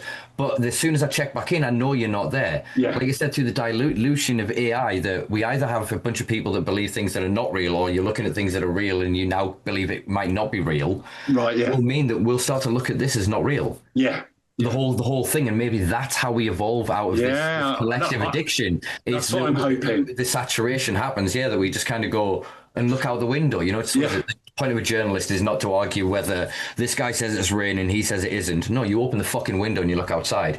Your job is to check what's real. If we can all start to apply that in a small way, and I think it's the 100th monkey paradigm. Once it happens to enough of us, and ironically, it's the youth that lead in this. Gen Z are fucking on it, buying dumb phones and trying, because they recognize it. They're like, my whole life has been modulated through this screen. I want real experiences. And then they're putting it down and they're looking around, and the reason they're so hateful to everybody else, frankly, is we're still stuck in the matrix, to use that parlance. And I understand. The cure for that is experience, connective experience. As Johan Hari says, the opposite of addiction isn't sobriety, it's connection. So it's not us being off the phone, it's what we used to be, your generation, ringing around and going, oh, Mrs. Patterson, can Dave come out and play? All right, I'll be around in half an hour. Like, it being a tool again. We use it to connect, rather than going, I'm sat with someone I love that I want to spend time with and talk to, and I'm just going to, on Instagram. You're right. Like, you know what I mean? And you see it, and you know. So it's third space. It's big. We did like somebody. There's something in us. We even will prefer, and I think we'll come to in time, if this mechanism happens, spend time in the company of people we dislike rather than online company of the people that we like. I mean, there'll obviously always be limitations, because the tool can be fantastic. Or at least spend time in places that maybe we wouldn't have before, even if it's not like we dislike people. It's not a space that we would have chosen before, but actually it's real. Exactly. We recognize the validity in it. And I think that's what a lot of the millennials we lost, is your generation were the first generation betrayed by Thatcher. The lie of what you were trained for fucked off. They then lied to us, and we kind of went, the people above us are saying that you're full of shit, so we think you're full of shit. Gen Z have come on knowing they're full of shit. So I think that once enough of the boomers kind of age out, as they are, you know, most of the world leaders are like octogenarians. There'll be this kind of change, and if we can have that thing, if we start to reprioritize physical spaces because of experience and connection that isn't modulated through capital and making money, that we go, you know what, let's use public funds to fund this park. How does it make money? That's not the point. Well, this brings us back round, and this brings me back round to plants again, because right at the centre of that, to be a good way to summarise the thing. I'm just realising sorry. Our relationship with plants, and you're saying about spaces that aren't modulated through capital. I think plants are central, can be central to that. They are central to that, and we need to recognise that more and platform that idea. I mean, that's kind of the quest I'm on, I suppose, now, is just look, people, look, let's decenter ourselves and look at, what is actually the agent in all our relationships here. And I think plants are absolutely it. Food, medicine, and well, not just food, medicine. You can like plants not for any value, except they smell nice and they look pretty. They don't actually have to do anything more than that, even. It's this resisting resource, constantly turning them into resources, which centers us, what they're doing for us, and it's just a slight shift in how we perceive that. And we should be looking at nature more like pets. Like not ownership, but in the sense that, I mean, the way I do, I took an incredible amount of LSD one night, and me and my mate watched Cowspiracy. Would not recommend, but literally in the first 30 seconds we both went vegan. Right. It just bush. We didn't. We both went veggie, and then, or in principle anyway. And something happened. I think a few weeks later, my mate Johnny, we used to have like masculine meat is masculine. More meat you eat, the bigger man. So we'd always be like, "Oh, look, a pound burger, but you can't eat that." We went and got like an 18-ounce steak or whatever it was, and I got like 3 mouthfuls into this thing, and I just started crying my fucking eyes out. Walked outside, his missus, I'm just naming these people, sorry, this individual's missus, came outside and went, "Well, you're vegan now." Yeah. And that was like 14 years ago or whatever. Like since then, like life in any form, like it's a plant or whatever, I will talk to a plant like I'm talking to a dog. Well, maybe maybe we should treat plants like pets. Maybe we should see ourselves as the pets to the plants, even. Well, that's the whole mycologist conspiracy that we're being farmed by mushrooms. I've said it to you before, and I'll say it again. Like, there's me, and then I sit down to write, and I'm like, then I interact with this plant, and suddenly there's another intelligence. And I'm not saying that I'm not capable, and someone would go, "Oh, you need cannabis to do." It's like, no, I'm interacting with this other intelligence. I'm telling you, this thing is something else. And then when it interacts with my intelligence, this other intelligence happens that's not me, it's not the plant, it's like something else. So I think about that a lot. Yeah, man, I would agree entirely that or even that work produced under the influence of any certain substances created. If it hasn't prior to it, I can't think of the guy's thing, the Diary of a Hash Eater, which is one of the first sort of books that kind of starts. Kind of started this whole thing of then into like the idea of recreational, and through somebody's manifestation, creation, and publishing or putting out of something, whether it then be experiencing this thing through the influence of a drug and then speaking on it, you add into this other thing that then it grows over time and becomes a thing. And so I think that even if it's not thought of as an intelligence intrinsic to the thing, that we become mediums for it, as it were. Yes. I happen to agree with you that I believe there's an intelligence in plants. And to go on your point of cultivating and being around plants just for like aesthetic reasons, that's what helped connect me. Growing cannabis made me want to grow houseplants. I've got a shitload of houseplants, and now I care about the garden and the park. And imagine that at schools, and you'd have a community garden. It's like, "Oh, we're growing a hemp plant over here." Imagine the I mean, there is no such thing as a hemp plant. I hear what you're saying, though. You know what I mean? I know, but I just had to say it. Sorry, what did you say? There's no such thing as a hemp plant, but I get what you're saying. Colloquially, a colloquial. I knew what you were saying. Maybe young people would connect with food more, and maybe connect with the plant rather than it just them receiving it in a baggie. Well, I think we know this from what was his name? When Jamie Oliver got rid of like turkey twizzlers and all of that shit, there was some study that came out after that where, because they started initiative programs where basically kids, it's one of the things we want to do at the coffee shop we want to open, is we've got a dog leg land behind it. We want to take that on and build a permaculture garden, and then work with an agricultural college. And then what we'd do is they'd bring in, they'd work to control the area for when school kids come in, and they'd basically get their hands dirty and touch the food and then go and eat the food that's derived from the bits. And so it's those kind of mechanisms. That study basically showed that their relationship with food, in terms of meeting their 5 a day, the likelihood of that was far greater than if not. I mean, obviously, there's still issues of class there that the parents need to be able to afford the food. Yeah, but as we said, there's no like magic bullet for anything, but it's little things like that then teaches that generation of kids. Like I can't remember it's probably a film quote actually, I think is what I was going to reach for there, but if I can reach one person, it's worth it. I think that all efforts there, because that one person, they may hold that for 40 years, but then that spark could ignite a revolution in the world. Like we're all just carrying, and that's you feel that you feel that in a classroom as well. If there's one student that something goes off in, it's like, well, that's as valuable as anything, That's nurturing a seed for the future. Yeah. And again, that's the sort of the capitalist problem, is that it wants efficient returns quickly. Look at what we've done, like the chicken. Do you know what I mean? Over the past 50 years or whatever. It's so these things. It wants certainties. It wants guarantees. It wants. Yeah, it wants to turn everything into an equation, which is why I think you've got this, without starting a whole nother hour of conversation, this post-humanist thing of like Elon Musk, these futurists and all of this shit that just want to turn everything into data and we should seek to wrap up here. I need something to say.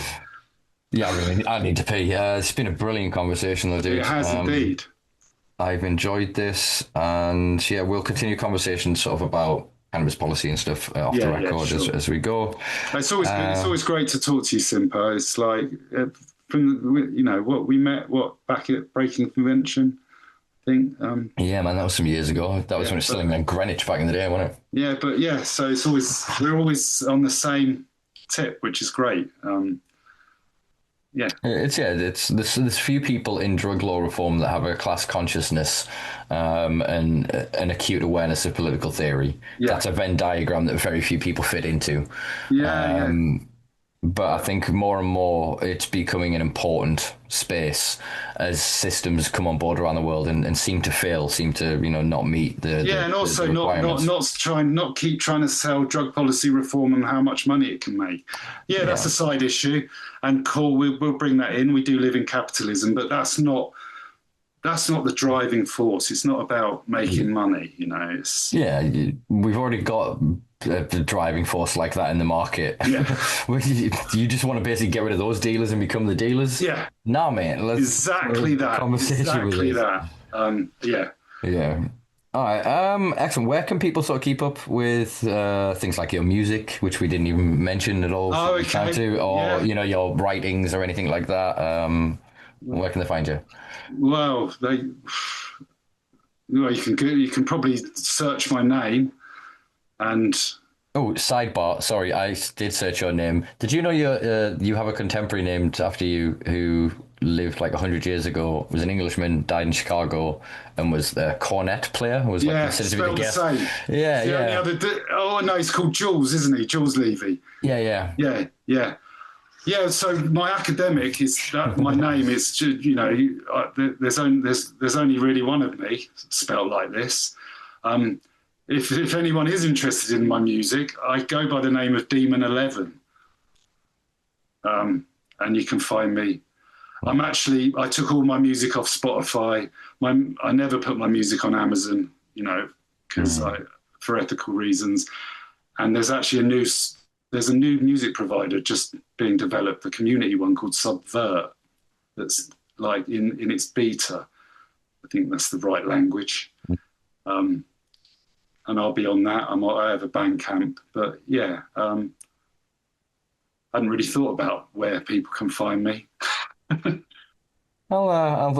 be found. I can be found, Simpa. I'm not that. I'll have a dig around, and before I put this to public, I'll make sure there's some links there that you're happy with.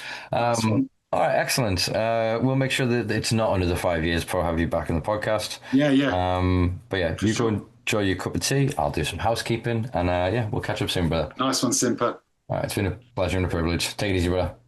Peace and love. Bye. Yeah. Well, well, there you go, folks. That was Jules, as I call him, Levy. Levy, not Levy. Levy's. Is that levee like a dam? Yeah, it is. Drove my Chevy to the levee and the levee was dry. It's like a lake, a dam, a damned lake. That damn lake. Yeah, I've been sat here too long. I need to move and go get some food. I'll not keep you much longer, guys. We'll just do sort of the wrap up on this. I hope you enjoyed that. I hope you found some useful sort of conversations there and some good content. I do always enjoy sort of chatting with Jules. Yeah, I can't believe it's been 5 years since we've had him on the podcast, though. That is incredible. It's an incredible thing of being podcasting that long. Yeah, I'm going to keep obviously producing new episodes and keep moving forward. I think there's always going to be conversations to have. So this has always been sort of a passion side project. So I'll always keep persisting and pushing out new content, new episodes when and where I can. Yeah, so I guess we'll just wrap up here and I'll let you guys get off. So if you enjoyed this, please give us a like, a share, a thumbs up, a heart, whatever it is on your platform that you do to show appreciation. I appreciate it and appreciate you. Check out thesimplelife.com for back catalogue or blogs and articles from Weed World, etc. If you really enjoyed this, do check us out on patreon.com/thesimplelife, where for less than a cup of coffee a week you can help me keep the lights on this little project of mine. Check us out on Instagram and Facebook at The Simpa Life, at The Simpa Life Podcast as well on Instagram. Yeah, you've been wonderful. Be beautiful to each other. Enjoy that fucking sunshine. And we will be back next week with, I don't know, somebody. You'll love it. I'll love it. It'll be great. All right, take it easy, folks. Peace and love.